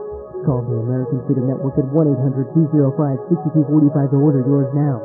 The Dayton Free Play Radio. Wear it with pride. Make a statement at your Freedom Let It Ring t-shirt. That's right. It's Back to Ted. And we're back. My guest today is Gene Chip Tatum, a 25-year CIA deep cover agent. Before I go back to Gene, let me mention that we have the Chemical Weapons Convention Treaty being voted on today in the U.S. Senate.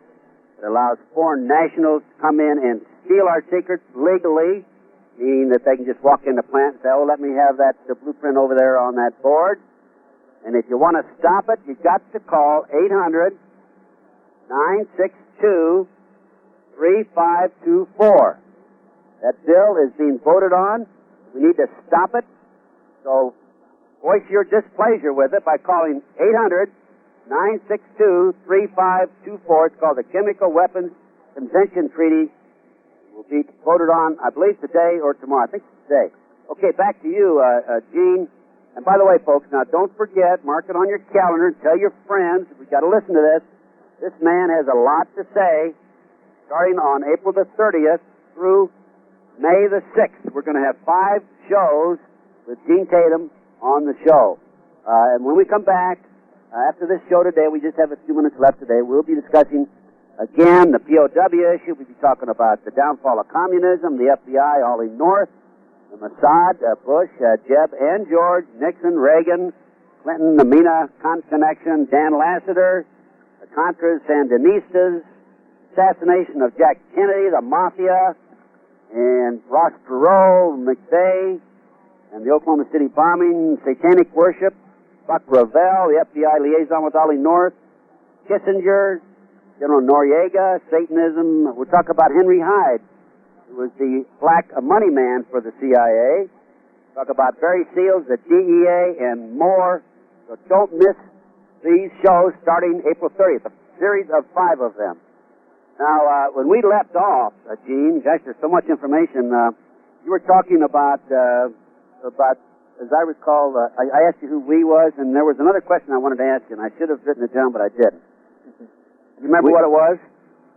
No, I know. We as several members of the operational subgroup I was with and their families. That's who those tapes protect. Right, yeah. We were talking about the tapes and so forth, and I was going to ask you how many people are we, and that was the question, but you may not want to mention that. There are several of us. Several of you, okay. That's correct. Are these fellows in the same position you're in? No, a couple of them are still active. Okay.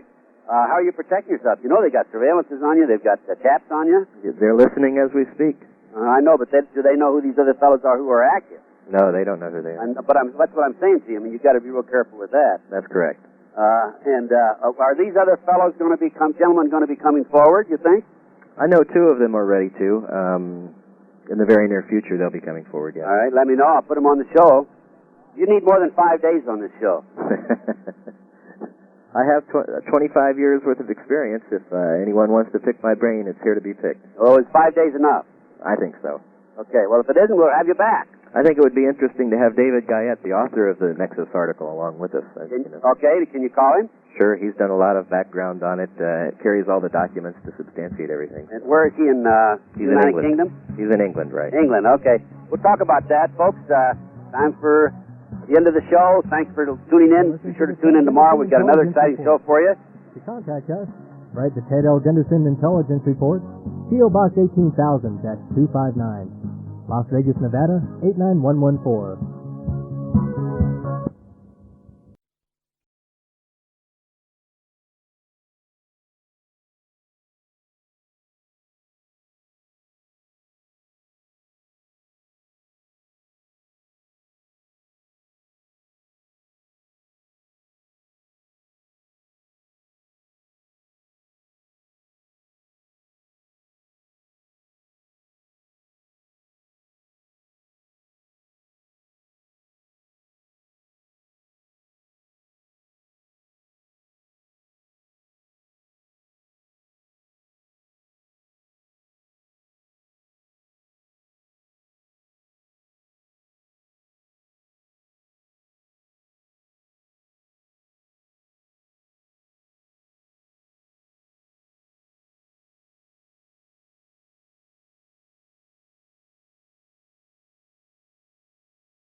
And now, here's Ted.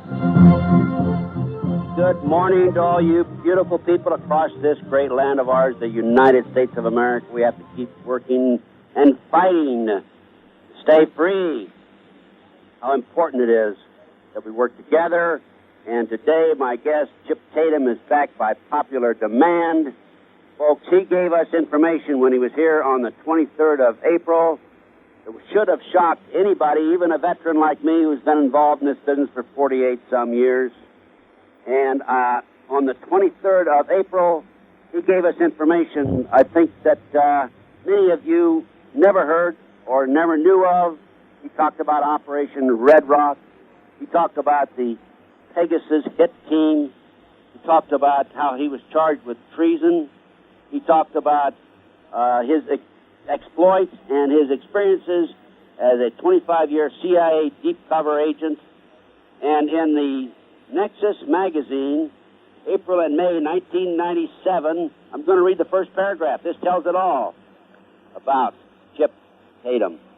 Veteran Special Forces Air Combat Controller, 25-year CIA deep cover agent, U.S. Army pilot flying classified missions during the U.S. invasion of Grenada, Iran-Contra pilot flying cocaine shipments labeled as medical supplies, and member of the ultra-secret international G7-run Pegasus hit team.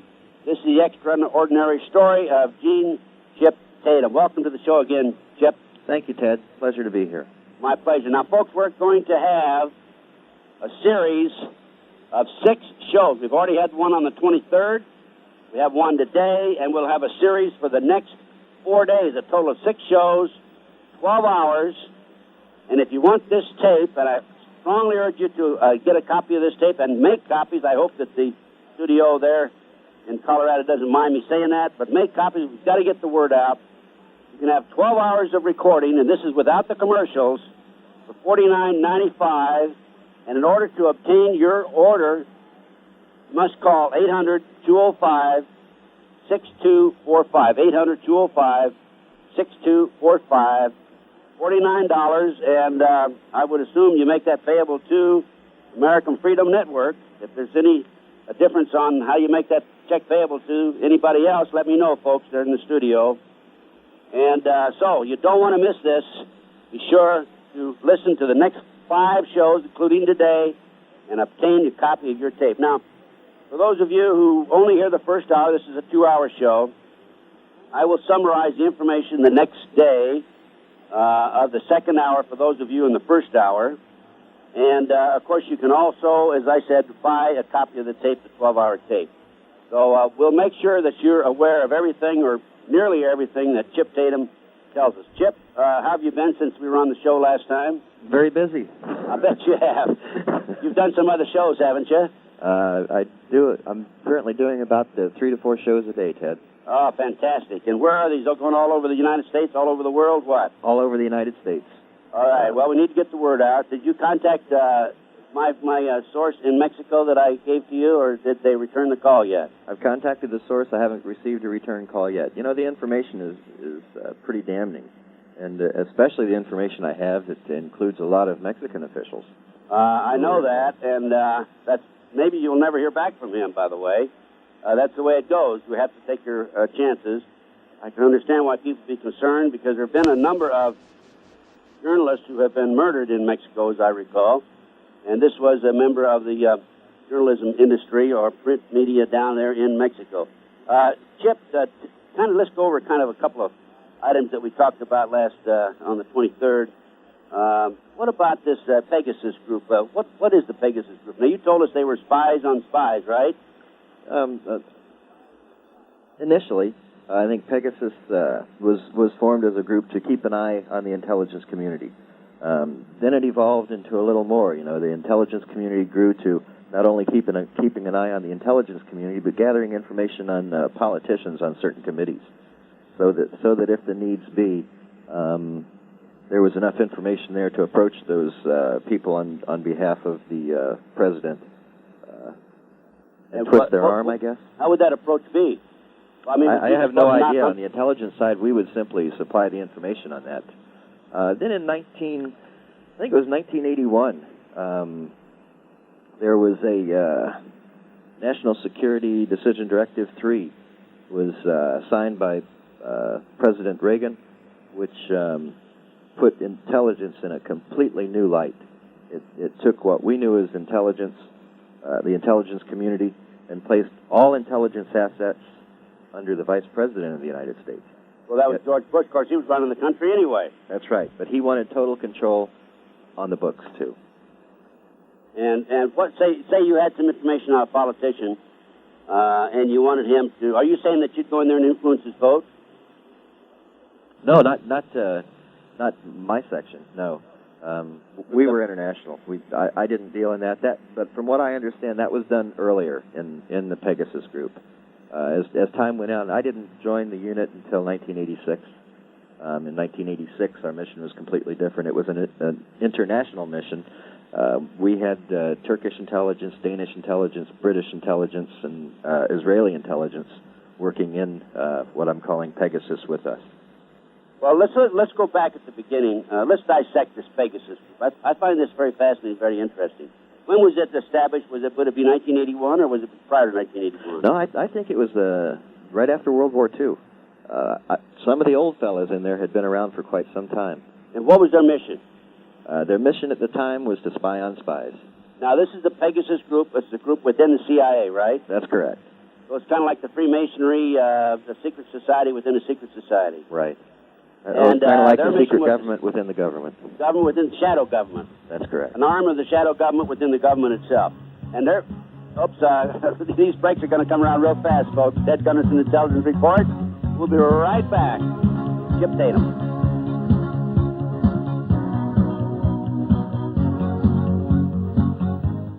One 303-654-9924. And now back to Ted. And we're back. My guest today is Chip Tatum.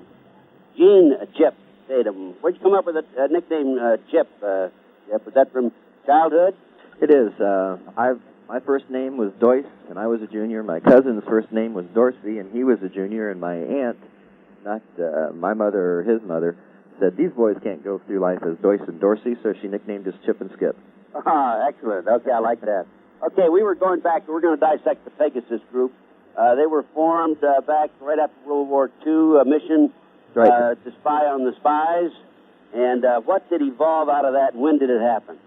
Well, you know, the old OSS was done away with right after World War II, and it was evolved into a central intelligence gathering unit because all U.S. intelligence was never filtered into one central agency.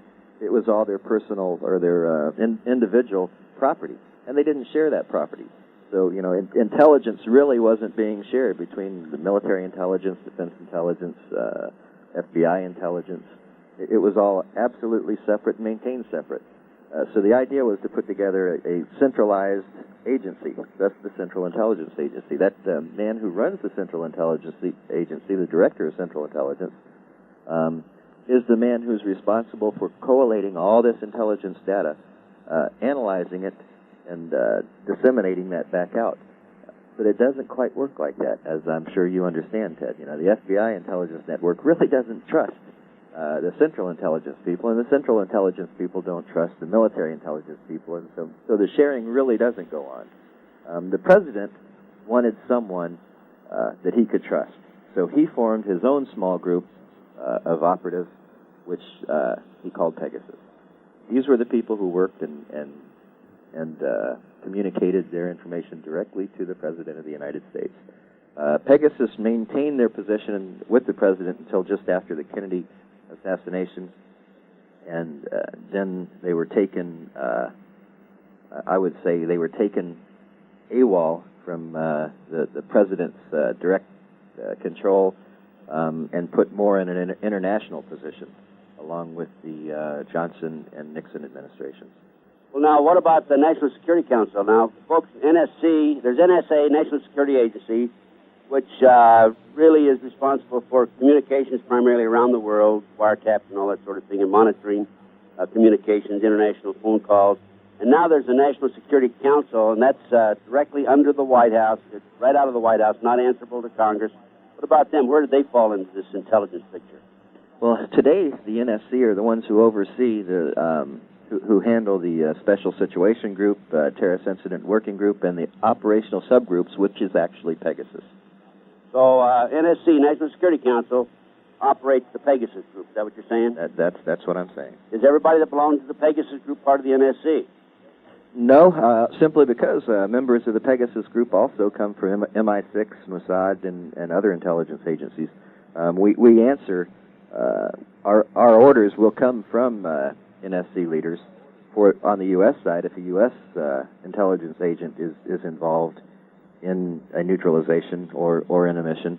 However, those missions can be asked for. Maggie Thatcher can say, I want this done and I want it done now, and even though she's not an active politician, you can bet your bottom dollar it would be done. Even though she's no longer in power, huh? Well, she's in power.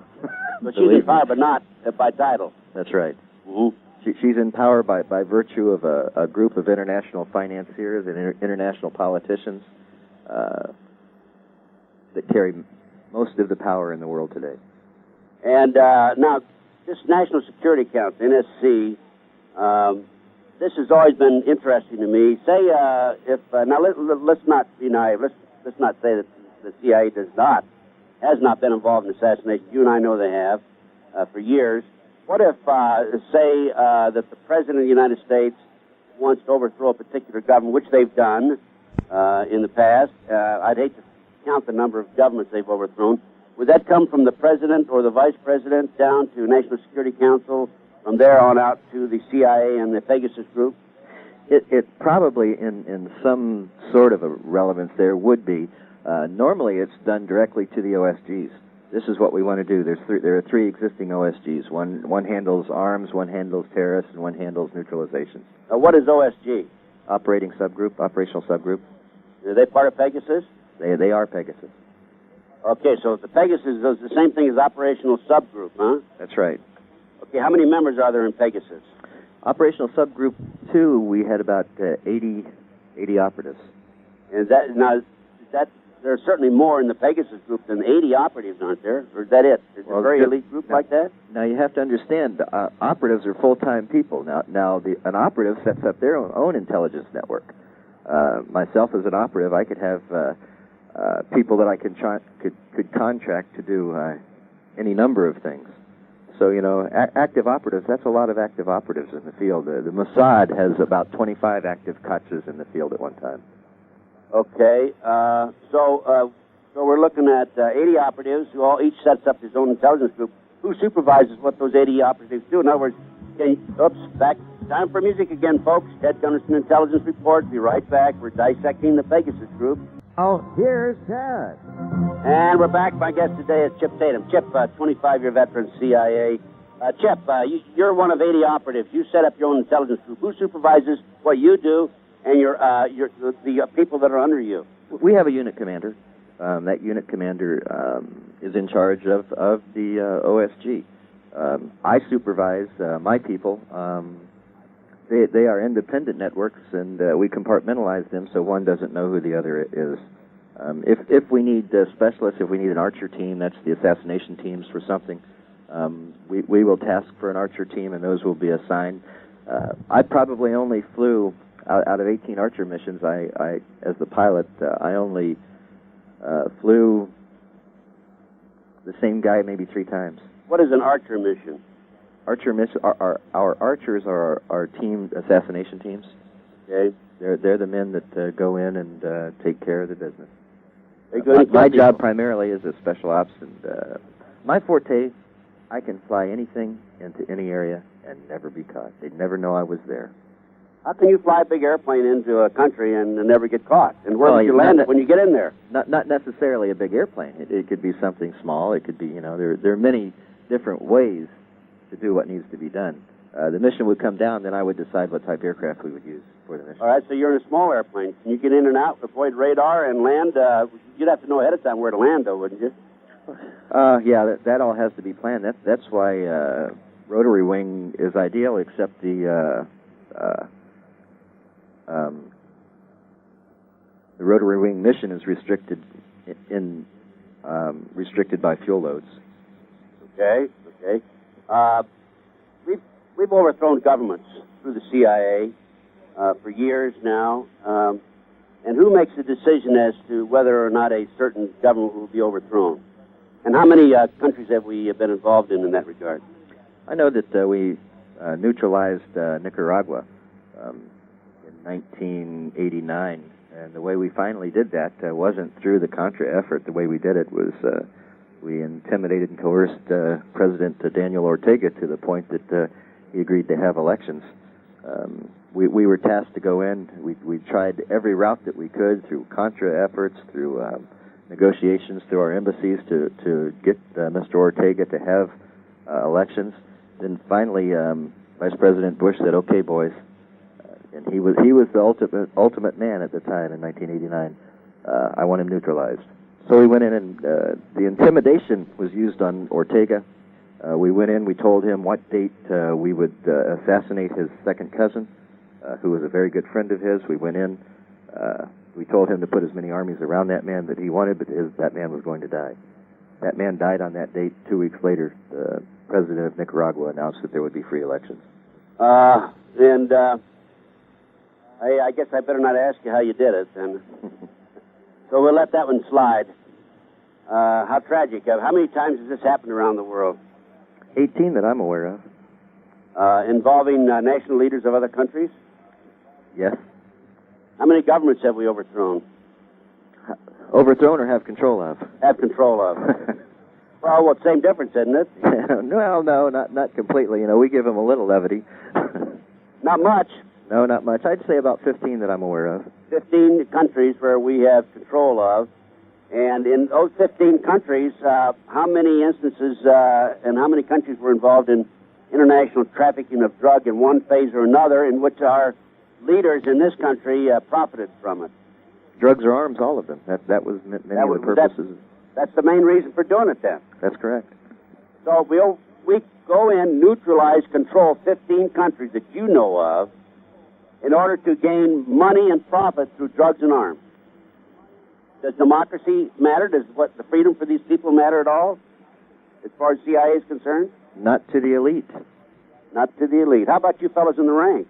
Oh, we just have a job to do, you know. I would do my job as long as it didn't involve U.S. personnel. I would do my job. I had no problem with providing neutralization contracts on anyone outside of the U.S.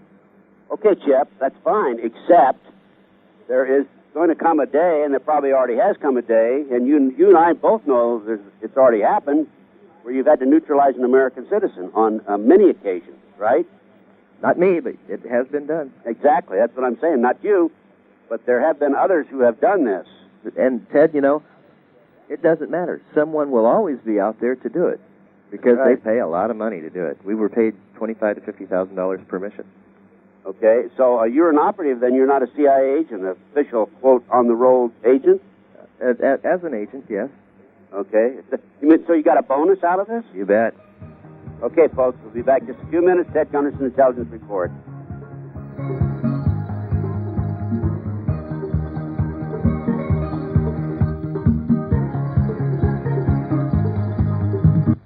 And we're back. My guest today is Chip Tatum, 25-year CIA deep cover agent. Chip, we have 15 countries that we've, quote, neutralized, that you're aware of, primarily for the purpose of arms and drugs. You mean to tell me we have 14 other Iran-Contras? Probably more than that. We were pretty compartmentalized in all of our operations. And let me qualify something I said just a minute ago. As a member of OSG, we didn't report any longer to our originating agency. In other words, if I was on an OSG mission, I wouldn't report directly to the CIA any longer. I would report only to my OSG commander. There was occasions where out of OSG we were tasked to, like on one occasion I was tasked to Defense Intelligence Agency to go interview a person in Honduras by the name of Ellis McKenzie. Some of you may know that name out there. This was in 1989. Ellis McKenzie was one of the AKAs that Barry Seal used to use. And when we found that a guy named Ellis McKenzie was calling in, we wanted to say, who's that? What's this? Seal's dead. When we got down there, we found Ellis McKenzie was actually one of Seal's employees, and Seal had used his name when he was dealing with the Colombians. McKenzie was trying to implicate a Colonel Castro of the Honduran Air Force, who was one of our people, in some independent drug running, and we wanted to find out if Castro was indeed involved in that. So that was one of the purposes of that. But we were attached to different agencies, and our reports would be masked to that agency and truthful to our OSG-2. Okay, are you talking about, I understand a number of the gentlemen have been assigned officially to the Department of Energy, and when they had an assignment, they'd pull them out of the Department of Energy and send them on their way. Is that what you're talking about? Absolutely. Yeah, sure. Or proprietary companies, you know. So I know some who are, there could be people tasked to the Board of Elections of a particular state. Who knows, you know? So sometimes the state agencies were involved then? Absolutely. And how about city and county? City, county, and private. The good thing about the National Security Decision Directives that came out in the 80s, signed by President Reagan, was that under the Special Situation Group and operational subgroups, we had the opportunity to utilize civilian assets also. So we would set up civilian proprietary companies, utilize those companies. I know one company that I had up in upstate New York, in Watertown, New York, during the construction of Fort Drum, the 10th Mountain Division. We were there to oversee, to investigate, and to look into these companies, look into the engineers, see if they were doing anything, see if they were bugging the buildings, you know, all kinds of things. But we worked through a proprietary company, and I was supplied with a $250,000 signature line of credit. I could walk into Key Bank and on any given day take out $250,000 cash. That was set up by Henry Hyde. Henry Hyde, the congressman from Illinois. That's the man. I've heard his name now for years, Chip, but I've never gone public with that information because I didn't feel like I should because it was third hand. I had no direct knowledge. You have direct knowledge of this about Henry Hyde? I have direct knowledge. He set up the accounts for us. Everything was done through an attorney out of upstate New York by the name of Whitaker. He set up the corporations for the proprietary companies. And, folks, Henry Hyde is a U.S. congressman from, I think, the Chicago area, isn't he? Illinois somewhere, yeah. Yeah. And very, very prominent in Washington, D.C. And if you will follow some of his bills that he's introduced, you will see that their New World Order from the beginning to the end. Of course, they've got enough on him that they could send him up to jail for years if they wanted to, which is one of the techniques they use on a regular basis. If somebody gets out of line, they set him up, send him off to jail, then they're discredited. Right, Chip? I know that's true. Yeah, you know that's true. We're going to get into that later on one of these other shows. Now, is there anything else you want to mention about the Pegasus group before we move on? I don't think so. I think Pegasus is alive. Pegasus is out there, and people need to be aware. Beware of the white horse. Well, the trouble is, you can be aware, but you won't know because they can come in on you in the middle of the night and do just about anything to you that they want to. Of course, they're pretty discreet, though, aren't they? Yeah, we don't. You know, when we neutralize, we use compound poisons and so forth that imitate heart attacks and don't show up. So, you know, neutralizations and assassinations aren't blatant. Sometimes they are. Sometimes we'll use a South African to kill the Sweden leader or something like that. Yeah, and you're talking about that mistake that they made up in Sweden here several years ago. Right. Do you want to go into that now, as long as you brought it up? No, I don't think so. Well, I understand there's certain things that you don't want to discuss, and we won't discuss them. Okay, let's go back to your training now. How did they recruit you? Where did they pick you out of a special class of special forces, or what? I had many times. In 1971, I was on a classified mission in Cambodia. I was a new recruit. I'd been in the wrong place at the right time. I'd been through Special Forces training as a Air Force combat controller. We were sent through several TDYs to Bragg and Benning, and received quite a bit of training, including NBC training, E&E training, POW training. As an ex-prisoner of war in Vietnam, I was recovering in Clark Air Force Base, Philippines, and the person who had briefed the mission along with General Haig in 1971, Haig had come over from Washington Mr. Peepers had come over from Washington and another CIA Peepers being Bill Colby. Bill Colby. And when the mission was over and there were two survivors, the two survivors, from what I understand, also Chuck, the other survivor, was we were recruited then into the CIA. And what did who approached you? Not Hager or Colby, surely. Colby debriefed me. Colby himself, the head of the CIA? He was station chief then, though. He was station chief over in Saigon at the time, right? The Phoenix program.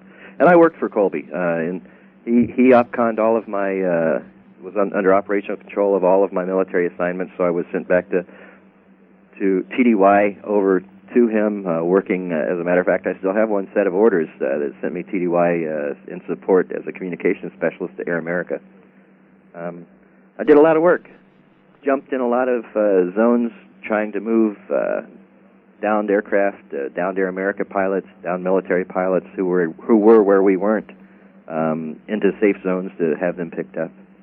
Well, now, back in those days, Colby was the one who initiated the, I don't know what the code word would be, the program to go in behind the enemy lines and assassinate the civilian leaders, right, in Vietnam? Well, no, Colby took over that was the Phoenix program. Colby took that over from someone else who had set that up. You know, the problem with the Phoenix program, and let me say... Time for a quick break. Be right back, folks. Ted Gunderson, Intelligence Report.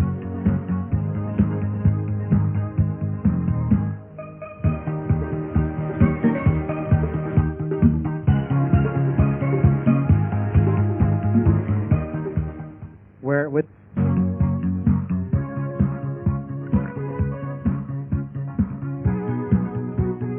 To join in on the conversation with Ted, call 1-970-587-5171.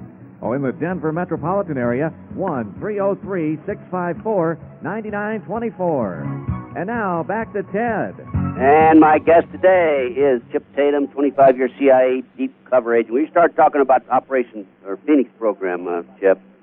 Right. You know, the biggest problem, the Phoenix program was designed to alleviate North Vietnamese and Chinese leaders who were running the show. You know, get rid of the commanders. You'll get rid of communication. Get rid of the commanders. You'll get rid of the problem. Well, it was very effective, certainly, wasn't it? Absolutely. But the big problem we had with that is many of the people who were running the local intelligence networks, remember how I explained it just a little while ago, as in OSG, each operative or each agent would have their own operatives that would work around them. We would set up our own network. Well, that was the same back during the Pegasus days, or during the Phoenix days, but we utilized a lot of military personnel who were special ops guys, who were special forces, you know, and primarily officers. And not to say anything about officers, because I were one. Many of the officers didn't have the credentials and the training that was needed to be able to go out and set up a intelligence network. Many of them were what you call ticket punchers, trying to get their way promoted through the ranks and shooting for the star.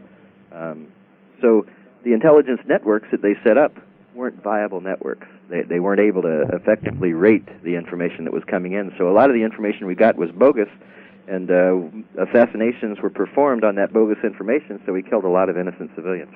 Tragic, very tragic. Let's go back to your training.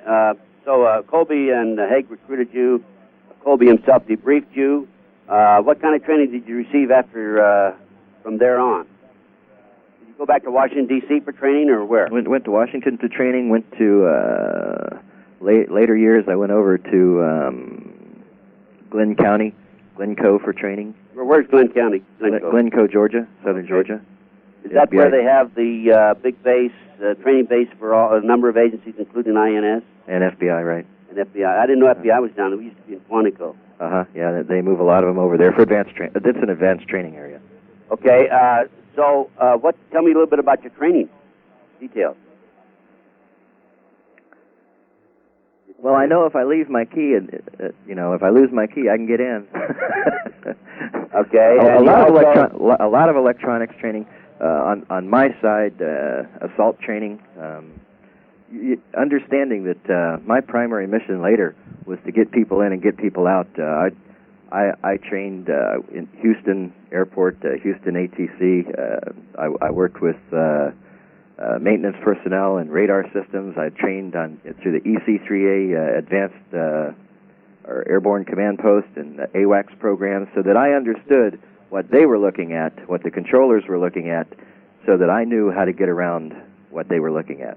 I knew how to fool the system, and there's a way to fool each system. But you have to train with them. You have to be there. You have to be up there, understanding what they're looking at, to know how to fool them. The fact is, you can't beat that electronic beam that's coming down to you. But you have to fool that operator into thinking that you're not what you are. Okay, so what you're saying is you were going to, you had a way or technique of bypassing, avoiding being picked up on radar. Is that what you're saying? That's correct. Mm-hmm. And in order to, what? To drop drugs or to drop a man out for an assignment or a mission or what? Following 1985 and the Iran-Contra thing, they couldn't get any more drugs on board my aircraft. That was one of the criteria I told my handler, Mr. Colby, at the time in the OSG. I told Bill, there's no way in the world you're ever going to put anything on board my aircraft like that again. Well, now, you discovered you had drugs on there by accident because they were labeled medical supplies, right? That's correct. And tell us about that incident. Well, on February 26, 1985, I was tasked to fly a couple guys, couple pilots from San Lorenzo, Italy, or San Lorenzo, Honduras, to El Paraiso, a Contra camp in Honduras. Those pilots' names were Buzz Sawyer and Bill Cooper. A year later, the world would hear of those names, along with Gene Hassenfoss. They were the pilots that were killed when the Hassenfoss C-123 went down in Nicaragua, which pretty well started the Iran-Contra investigation. I flew them into the Contra camp. While we were there, I was given a cooler marked vaccine, a large cooler. We put it on board the aircraft. I took the vaccine cooler to San Pedro Sula as instructed, and I took the two passengers there. They were to get on a C-130 or a 123. I don't recall what they were. Well, C-130 is that huge airplane, right? It is the four turboprops. Yeah, C-123 looks like a baby C-130 with only two props. Right. They were to get on board and go back to El Salvador, Elipango, where they were out of. But the cooler, as I was unloading it, fell and came open. The seal broke on it. So in looking, I noticed that it contained all kinds of bags of crystalline powdery substance. So I, being who I was and understanding what was probably going on at that point, I tasted it and it numbed my tongue, and it was cocaine. There was over 110 kilos of cocaine in that large cooler. What would that have been worth on the street? Well, 110 kilos, maybe about, I don't know, back then, 15, 20, 25,000 a kilo. Yeah, okay. And we flew over 4 tons of that stuff while I was there. So I started marking on the back of my flight plan. I told North, I went back to Washington Switch. I called Washington Switch from Pomerol Air Base, and I told my handler, Ollie North, I told him, I said, what the hell's going on here? And he said, these are fruits of war. It was, the Contras got it from the Sandinistas, who are funding their war effort by selling drugs. And that cooler is bound for the world courts as evidence against these people. Well, then I talked to Major Rodriguez, who was Felix Rodriguez, my handler, local in Honduras, and he said the same thing. Okay, we'll be right back. Hold your thoughts. We'll be right back to Ollie North and Rodriguez, Ted Gunderson Intelligence Report. No question about it.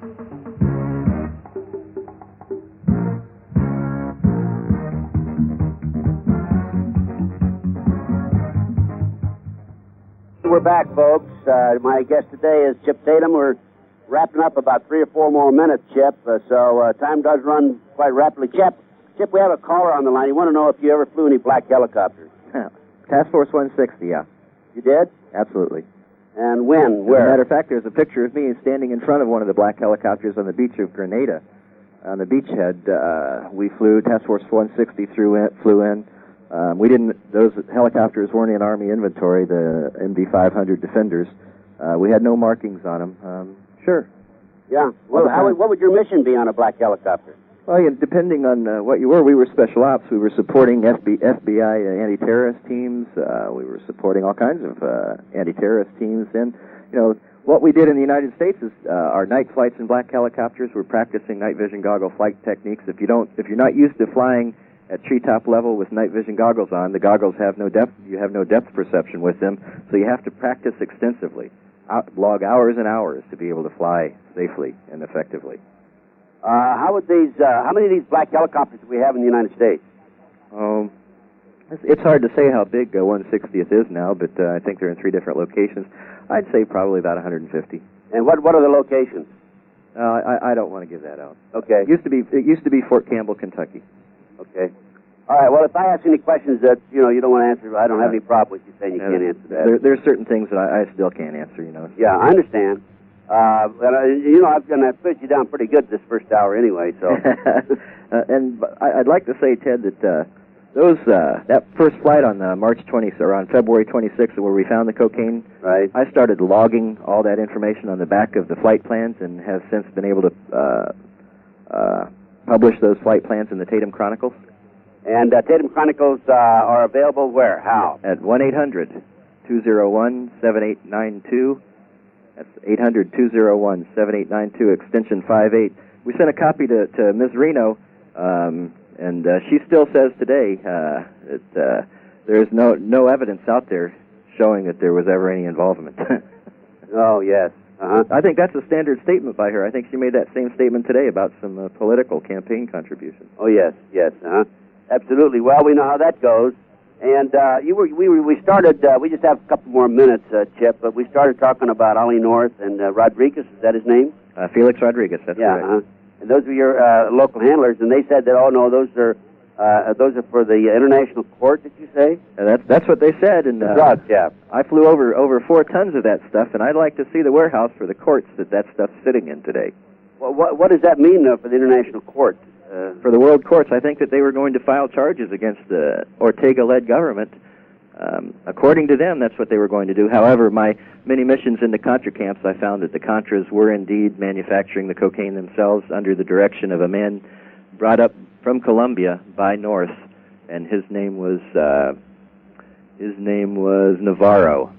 He flew as a lieutenant colonel, but his real name was Ramon Navarro, and he would be assassinated just prior to the Noriega trial. Well, if anybody knows too much about any one item, they do a nice job of assassinating them or dying. They die of a heart attack, or they're arkancided, otherwise known as suicided, or they die in a plane crash. That's right. Yeah. Mm-hmm. So let's go back to we'll just talk about Ollie North and the rest of them in this Iran. So you're talking about Iran-Contra. That's what I'm talking about. Iran-Contra. I think Mr. Neese is the one who came up with that name just to spin off. Okay, folks. Second hour coming up. Ted Gunderson You've been listening Intelligence to the Report. Ted Gunderson Intelligence Report. To contact us, write the Ted L. Gunderson Intelligence Report, P.O. Box 18,000-259, Las Vegas, Nevada 89114.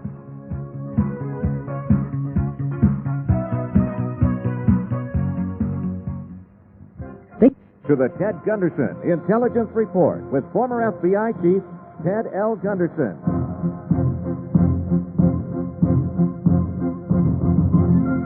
To join in on the conversation with Ted, call 1-970-587-5171. Or in the Denver metropolitan area, it's 1-303-654-9924.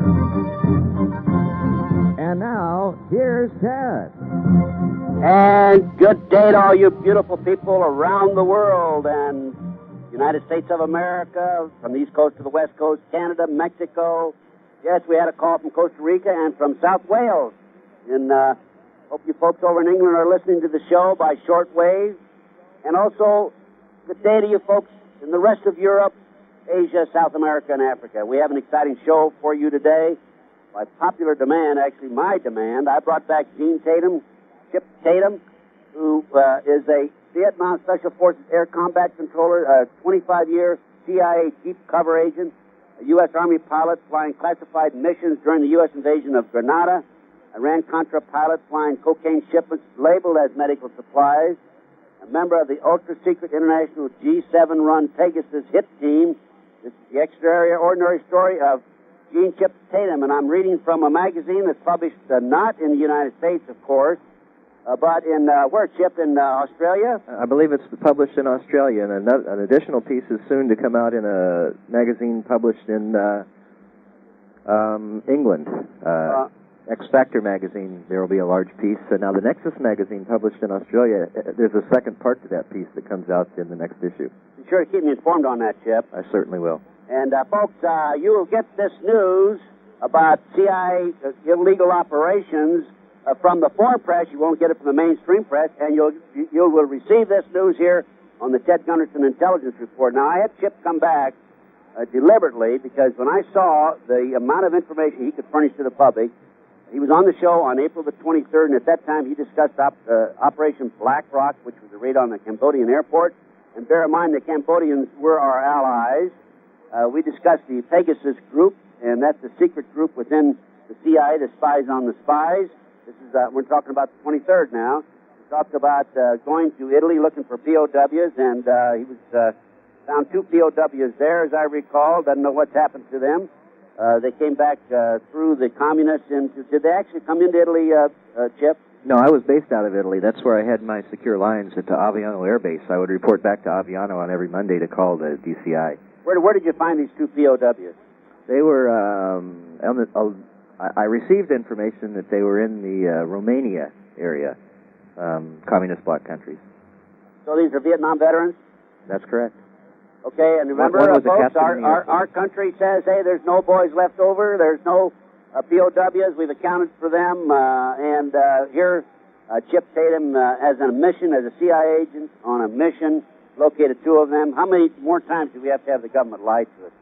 And then we talked, of course, about treason, about Johnson and Bush on the 23rd show, and then, folks, we just wrapped up an hour on shortwave, not shortwave, but on the satellite station. We talked about the National Security Directive 3 back in the 1980s, early 1980s. We talked quite in detail about the Pegasus group, spies upon spies, about how the OSS after World War II was disbanded and it became the CIA.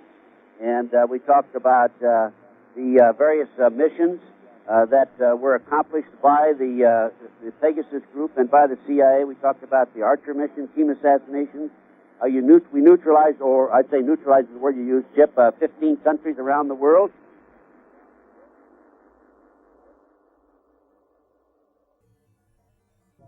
For the purpose of drugs and arms. And we'll talk some more about that on this hour. We talked to Chip about his training, 1971. He was in a mission in Cambodia, was recruited by Colby himself. Colby debriefed him. And we talked a little bit about, on the first hour, the Phoenix program. This is a program where the CIA folks go behind the lines and assassinate civilian leaders. And we talked a little bit about how, in many instances, they were innocent individuals. We discussed his training in Washington, D.C. and Georgia, and his task of he flew 2 pilots into Central America on one occasion. And these were, Sayer? Chip? Pardon me? Who were the 2 pilots? Cooper and who else? Sawyer, yeah, I got. And anyway, I just wanted to give you a wrap up. The question was asked at the end of the last hour if Chip had ever flown black helicopters. He said yes, he has flown black helicopters, and they do exist. Were these helicopters Russian helicopters? No, they were. We had MD 500 Defenders. We had Blackhawks. Then there were also Apaches available to the So. Why were they black? They weren't There's no writing on them. Is that what you're saying? No. Isn't there regulations? You have to have writing on airplanes? Well, there's writing on it. It's black paint, and so we stenciled U.S. Army in black on it. So it's painted black, and you put black lettering on it. Then is that it? Correct. Well, then they didn't disobey any regulations. I'm surprised they even bothered to waste the paint. For every rule, for every law, there's a way around it. That's right. Now, folks, we had Chip on the 23rd. I could see he has a wealth of information. We've invited him back for 5 straight shows, 2 hours each, a total of 12 hours. And if you want to obtain an audio copy of this show, you can get 12 hours interview with Chip.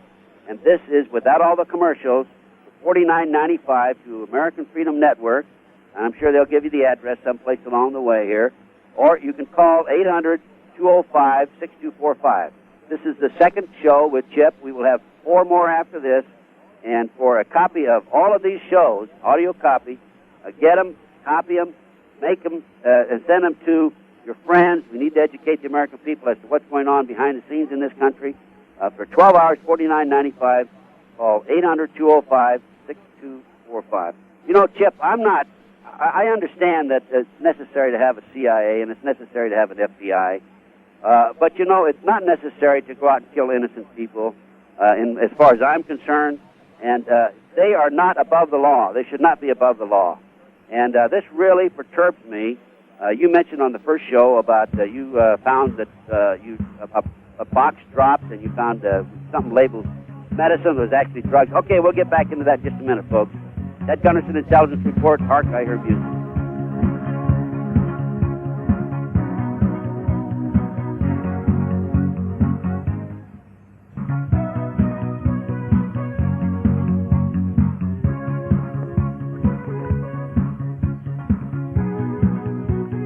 To join in on the conversation with Ted, call 1-970-587-5171. Or in the Denver metropolitan area, 1-303-654-9924. And now, back to Ted.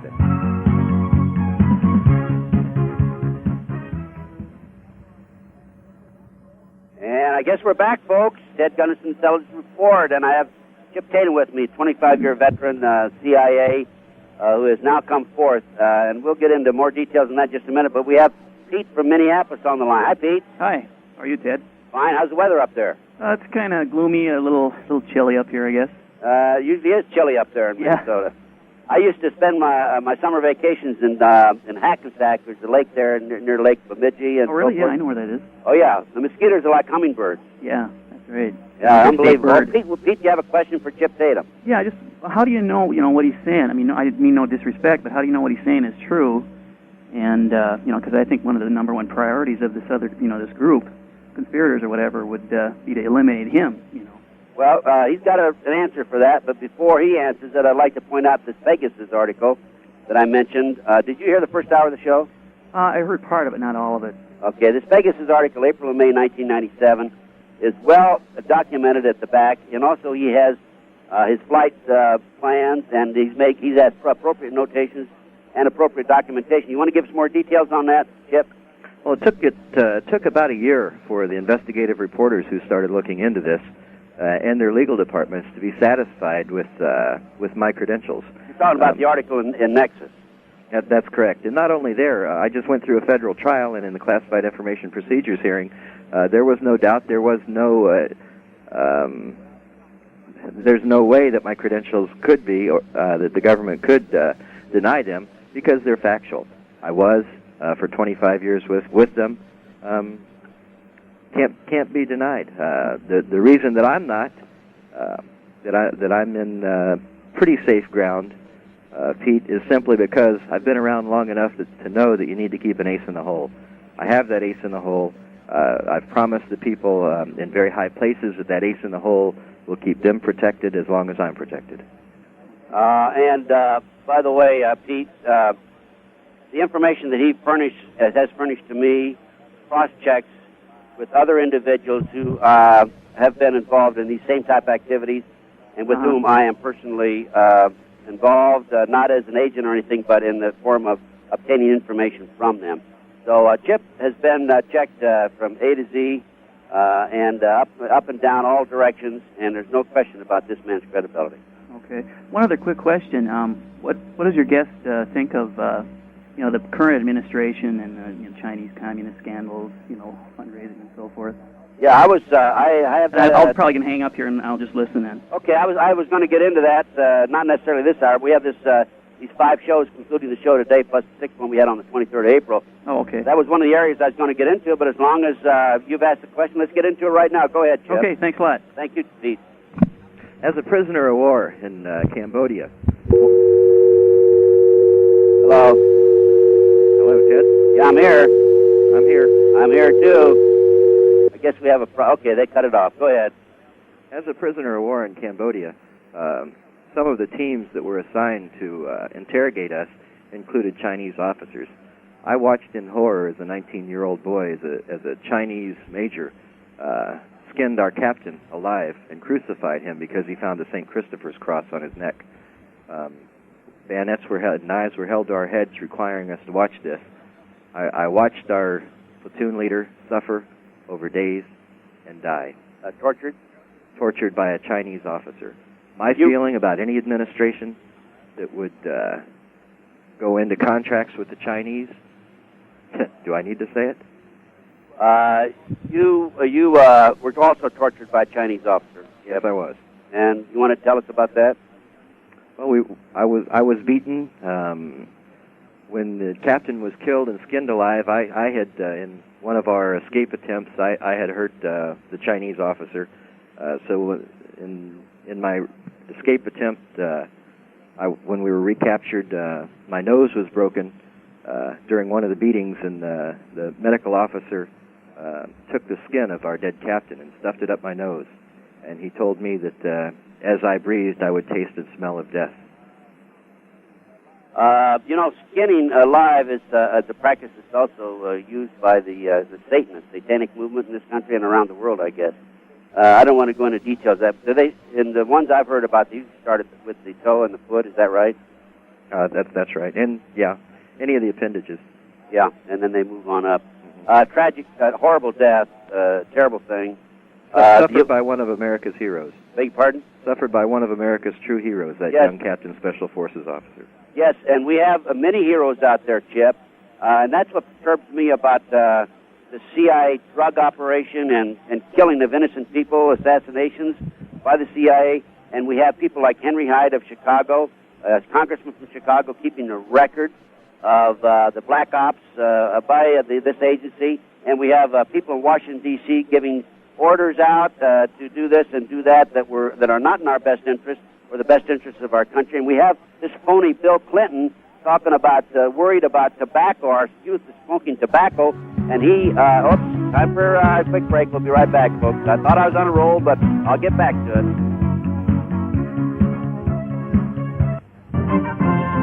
And now, here's Ted. And we're back. My guest today is Chip Tatum, 25-year veteran of the CIA. I was on a roll, Chip, and the music came along, and what I was saying was that Bill Clinton is making a big issue out of our youth smoking cigarettes, and that is a problem. I'll have to agree to that. But at the same time, he sanctions and allows drugs to be brought in by the ton load into this country today, and that could be stopped overnight if he took certain precautions. But there are too many politicians involved. Too many of them have been compromised through drugs and sex, and there's too many bureaucrats involved now. There's no question in my mind that we have been infiltrated, this country at all levels of the government, big time. How do you feel about that, Chip? I think you're dead on, Ted. Yeah. I have no doubt that you're dead on that. Oh, I know I am. Chip, I was going to get into another area. Let's talk about in the first hour we talked about Henry Hyde and how he keeps track of black ops by the CIA and the drugs and so forth. Tell us about Iran-Contra. You were obviously involved in it, and you have information about Ollie North, and you have information about other leading figures in this country. When did you first realize what was going on? When you dropped that medical box and it was split open and there was cocaine in it? Well, in that arena, yes, that's when I first knew. I had no doubt what was going on. When I landed and made my call back to Washington Switch and told Mr. North what was going on, and his response was that these are the fruits of war. They're going to world courts. We're going to get the Sandinistas for doing this, for shipping drugs into our country. Well, that's the apple pie response, but when it comes right down to it, Mr. North doesn't know the meaning of Semper Fidelis. Let me read one of the items that I wrote on the back of one of the flight plans when I landed, simply because I knew that we needed to start documenting what was going on for the protection of my flight crews. These men were military men. They weren't agency. They weren't intelligence assets of any sort. They were innocent bystanders, like you have talked about, that we were utilizing. We needed the cover of medevac to fly the missions under humanitarian support. Explain medevac. Medical evacuation is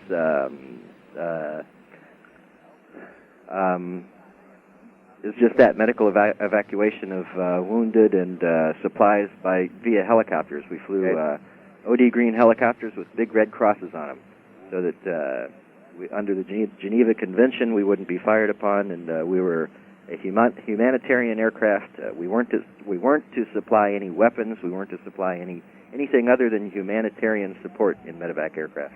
Well, now you had markings on those planes and also on the black helicopters flown in the bed. It was painted. The helicopters are black, and the painting on the helicopter was U.S. Army, also in black. So they were able to comply with all the regulations that way. Keep going. That's correct. But the medevac aircraft, it was an actual medevac group that received the tasking to go in there. We knew ahead of time who would be tasked to go TDY in there, and I was sent to that unit to PCS, Permanent Change of Station, to infiltrate that unit so that I could be the command pilot on that mission. Okay. When I landed, I made notes. And let me. Where did you land, Chip? Pardon me? Where did you land? Back at Pomerol Air Base. That's in Honduras. That was the Air Force Academy of the Hondurans, and that's where we were basing out of. On 9th of April, we landed, and this is what was written. We flew into a small village 40 kilometers east-northeast of Acatal in Nicaragua. Rodriguez was there with the Contra leader, Enrique Bermudez, when we arrived. We walked through the camp, which was still being cleared and organized. 4 fuel pods, with their tops cut off, were sitting outside a large military tent. Several tactical fuel balls were located next to the pods. Rodriguez told the aircrew that this was a Sandinista base that was captured. I noted that all the equipment, the GP large tent, the fuel pods, and the tactical fuel balls were U.S. made. And inside the tent were several women packaging cocaine. When we left, we carried 410-quart white coolers marked medical supplies to San Lorenzo, Honduras, dropped them off to a civilian C-123, and returned to base. This is written on your flight plan? In 1985. On the back of your flight plan? On the back of the flight plan. How many such reports do you have? There's 110 pages of this. Okay, so that's your documentation. And it's pretty darn good documentation. That's the best. And what have you done with this documentation? I've published it. I was told you gave it to Janet Reno? Janet Reno has a copy of it. As a matter of fact, I even sent it to a man named Lee Reddick, who's in charge of the Public Integrity Section of the Department of Justice. And Mr. Reddick's response was unbelievable. He said, let me read his response when he received this. This office is responsible for investigation and prosecution of public officials. We regret we cannot assist you in this matter. Time for a quick break. Be right back, folks.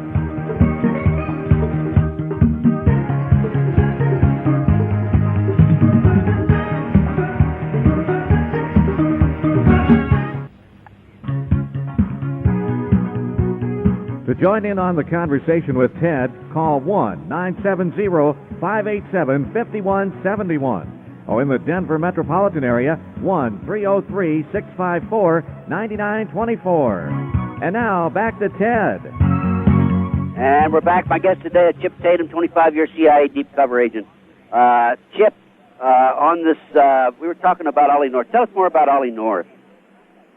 And now you had direct contact with him, didn't you? Oh, blood and guts himself, you bet. That's what he likes to refer to himself as. Well, is he really a blood and guts man, or is that all a front? I think that's quite a bit of front. I think he was a warrior. He was placed in a position that greed got the best of him. However, his Vietnam days, he was a warrior. Those are gone, and he can never relive those days as much as he would like to. I know that on one occasion in one of the camps, let me read you what my medic wrote. This is on 18th of March. He said, arrived at San Lorenzo, arrival had not been coordinated with ground personnel. At the helipad, the emergency vehicles were not waiting. There was no answer on medevac frequency 4510 or on their 4910. Confusion on ground causing ground time 15 minutes. Medic's duties were compounded when Mr. North fainted. Our medic was working on the chest of a particular Contra soldier. We had 2 wounded Contra soldiers in the camp that we went into in El Paraiso because of artillery fire during the night. Many wounded children. When we saw that there was a piece of wood, a sliver in the chest of this man, we tore his clothing open. Mr. North wanted to leave. He had other villages to get to, but we were the primary medevac for 3 countries also. I had 3 jobs. We worked for the CIA out of the embassy, I worked for Pegasus Group, and I worked for the Army. as a medevac pilot, so I was juggling quite a bit. When North came over to see what the delay was, and he asked Specialist McDonald, my medic, McDonald looked up at him kind of disgusted, trying to explain to him that he had to work on this man to save his life. Then we tore the clothing open, and the chest wound was wide, the chest cavity was wide open, and McDonald grabbed in to pull the wood out that was laying on top of the heart area, and North's knees buckled and fell over. Well, how was he involved in the Iran-Contra situation as far as the money was concerned, and the organization of it? Well, North is the person who actually, you hear a lot about the North camps in Honduras for the Contras. The North camps were named the North camps not because they were necessarily in the northern part of the country, but because North set them up. North was in charge of setting those camps up.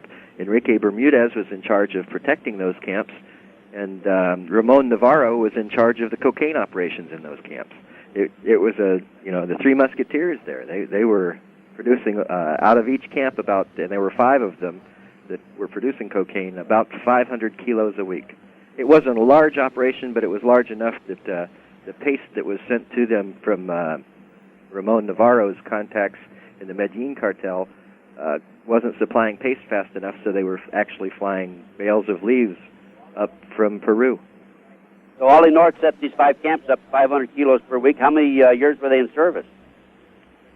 They were in service when I got there, and they were setting up new ones, too. 159th Aviation Battalion out of Fort Campbell, Kentucky.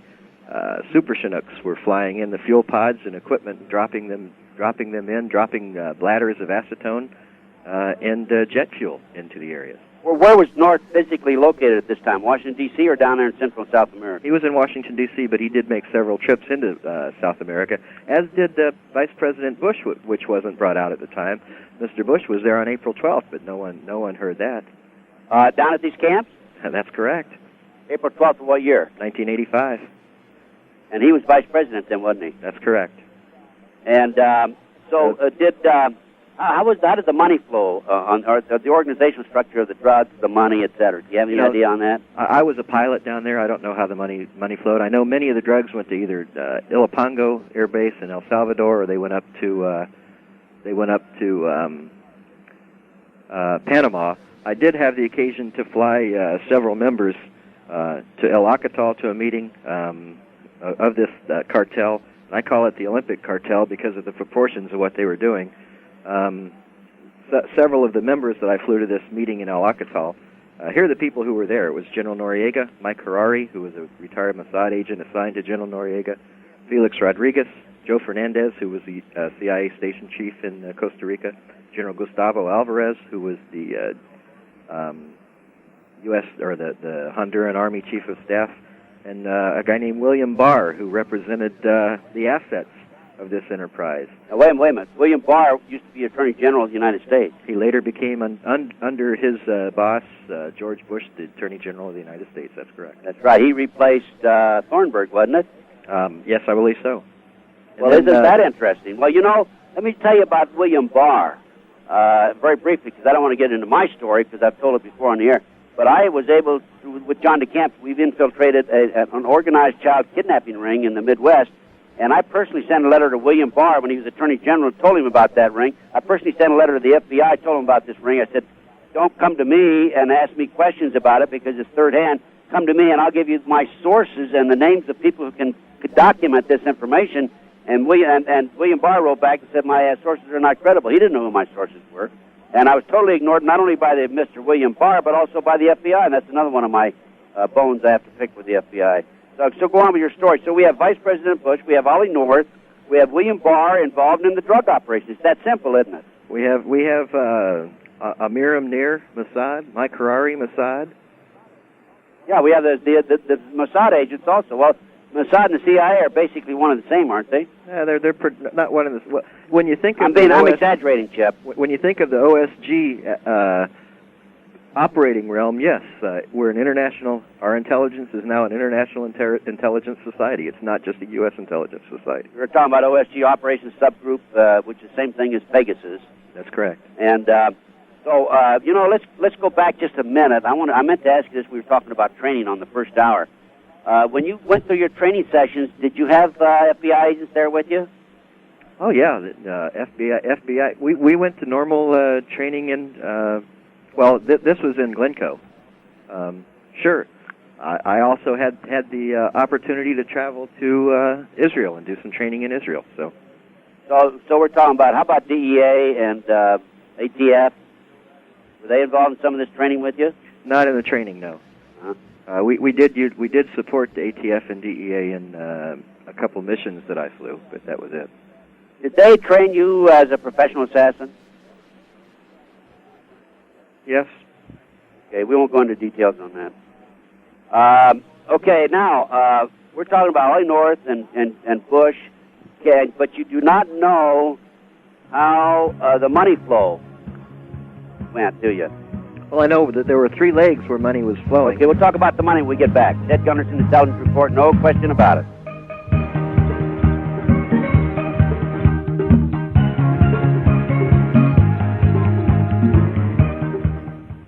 Eric Cedarstrom for the Patriot Trading Group. Are you paying huge commissions to pay for your gold and silver brokers, Mercedes-Benz? Are you getting lightning-fast delivery and fair prices? Then call Patriot Trading Group at 1-800-951-0592. The Patriot Trading Group offers all forms of gold and silver, shipped and delivered in the utmost privacy at the most competitive prices in the country. Nobody does it better. Call 1-800-951-0592. We'll be happy to quote you prices or send you out a free brochure, no questions asked. It's a no-brainer. We also offer full-service, penalty-free gold and silver IRA conversions. Believe me, it pays to compare. Why pay more? Here at the Patriot Trading Group, we'll treat you like we'd like to be treated ourselves. You have my word on it.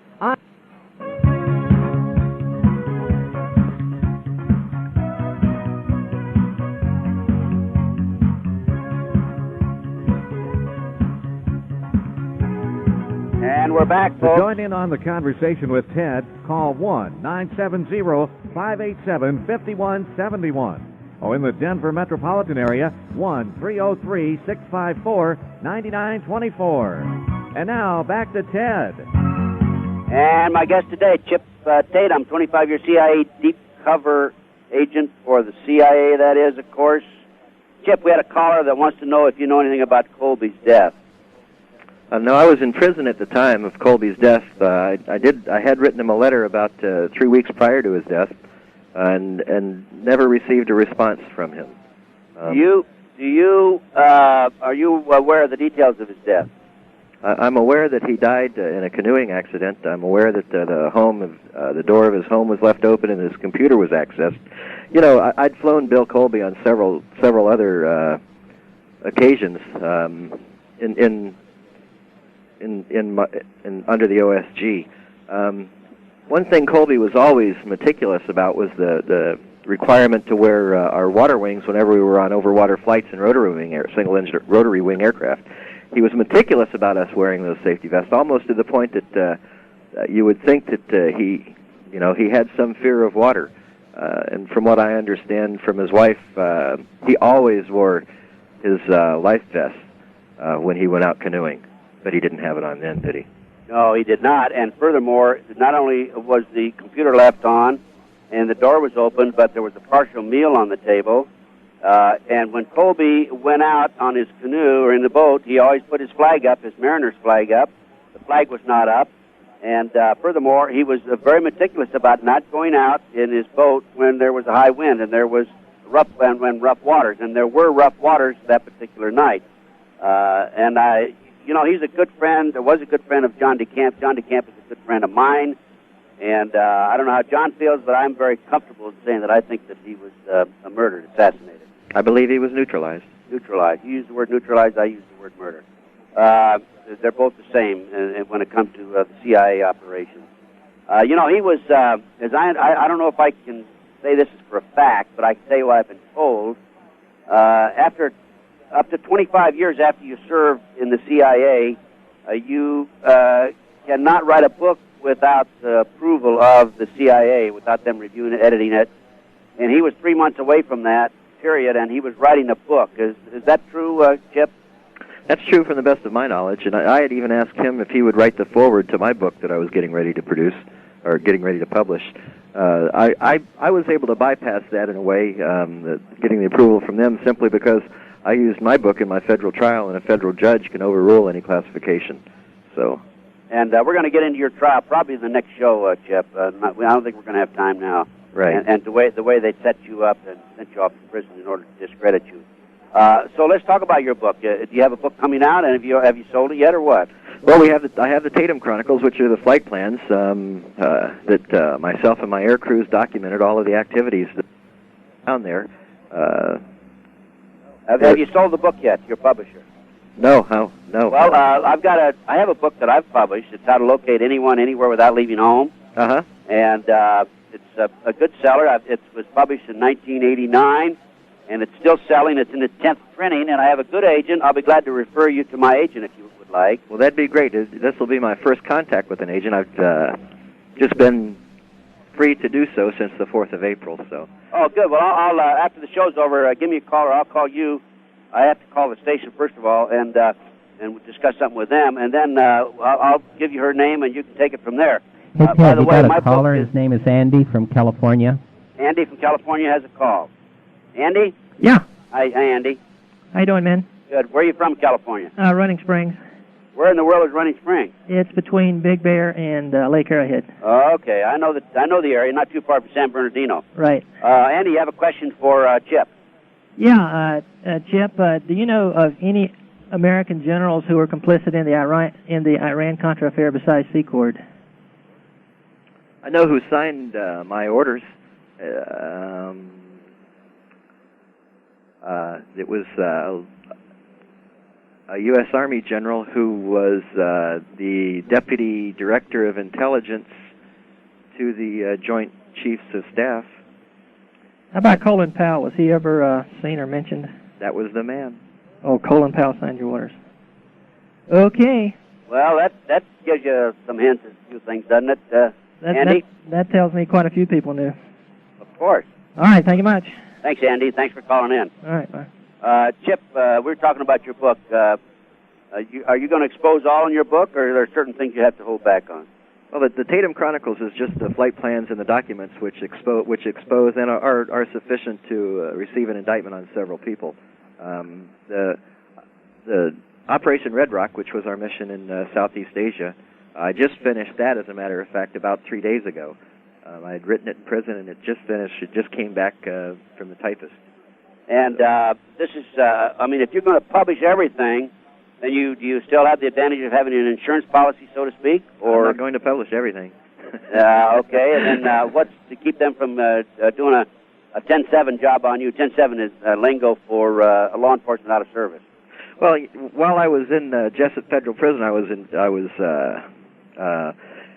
approached by a person from the NSC and someone from the Federal Bureau of Prisons wanting to know what I had if I would relinquish all this information that I had tucked away, simply because it could do so much harm to certain political figures if I were to be harmed. And I said, well, buddies, my advice to you is keep me safe.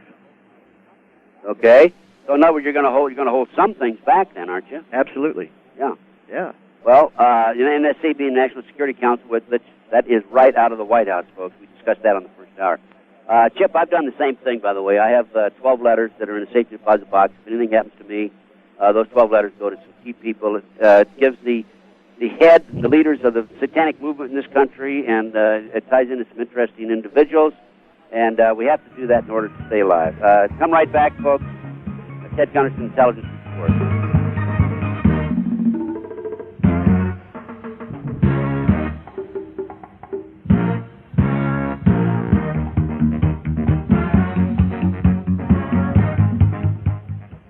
Ted. And we're back, folks. Guest today is Chip Tatum, 25-year veteran of the CIA. Folks, we are doing a 6-part series, total of 12 hours with Chip. I recognize the significance and the importance of getting him back on the show. He was on the show on the 23rd of April. And these 12 hours on audio will sell for $49.95. In order to obtain a set, call 800-205-6245. And, Chip, let's go back to Colin Powell. You say Colin Powell signed your orders? As far as being able to move on the military side, someone had to be placed there for us to move in and out of the military, and that's the man who signed the orders. move in and out of the military. What does that mean? Military camps and fly airplanes for the military, or what? Sure. We had to be attached back into the active service. We had to move out of active service. Oh, I see. In other words, this week you're a civilian, next week you're in the military. That's correct. And where was Colin Powell at the time he signed these orders? Washington, D.C. And what knowledge did he have of the operations you were involved in? I have no idea. I just know that he was the man who reported to the Joint Chiefs as far as intelligence, and that's the man that all intelligence efforts went through. Well, now, how about the intelligence on drug operations? That's very positive. You know, I don't think, and let me qualify that, the United States military had no direct knowledge of what was going on there. So you don't think the United States military even put out a Twix because I was flying those aircraft for the CIA and Pegasus, and they said, hey, there's too many people with their hands in the pie here, too many people flying, or too many missions being flown by these medevac aircraft that are non-medevac missions. Like with drugs. Well, that's with something. They knew I was gone a lot. I was flying almost 100 hours a week, which is unheard of. That's unbelievable. 100 hours a week? I was ragged. I was. You must have been dragging your little fanny up and down that on that airplane now. I was very tired, and you know it's good that we had other crew members that they didn't have to fly so many hours. Many of the missions that we'd fly for Pegasus, I'd leave the crew members aside, and Rodriguez would hop in. Well, but Powell did receive the intelligence information, passed it on to the chief of staff, right? Powell said, yeah, that's correct, I suppose. Yeah, and also so in the information furnished in connection with the intelligence information, obviously he was furnished information about the drug operations, wasn't he? You know, let me say that one thing that's very interesting about Mr. Powell, or General Powell, is during his stay and during the Gulf War, by the end of all that, the Marines were out of bullets. Where'd all the bullets go? Where are all the weapons that were stolen from stores or transferred from stores? Where did they go? Who knew about that? Powell? I believe so. Well, I believe he and his buddy Bush were heavy into the arms trading business. Well, I know they were because our OSG-1 was the arms trading arm. Well, I theorize, and I'm 100% confident that I'm right. We did not go in and destroy Baghdad in order for us to rearm them and for them to make millions and millions of more dollars. Am I right or wrong? What do you think? It's big business. Well, you know, the arms business is the biggest business in the world. That's correct.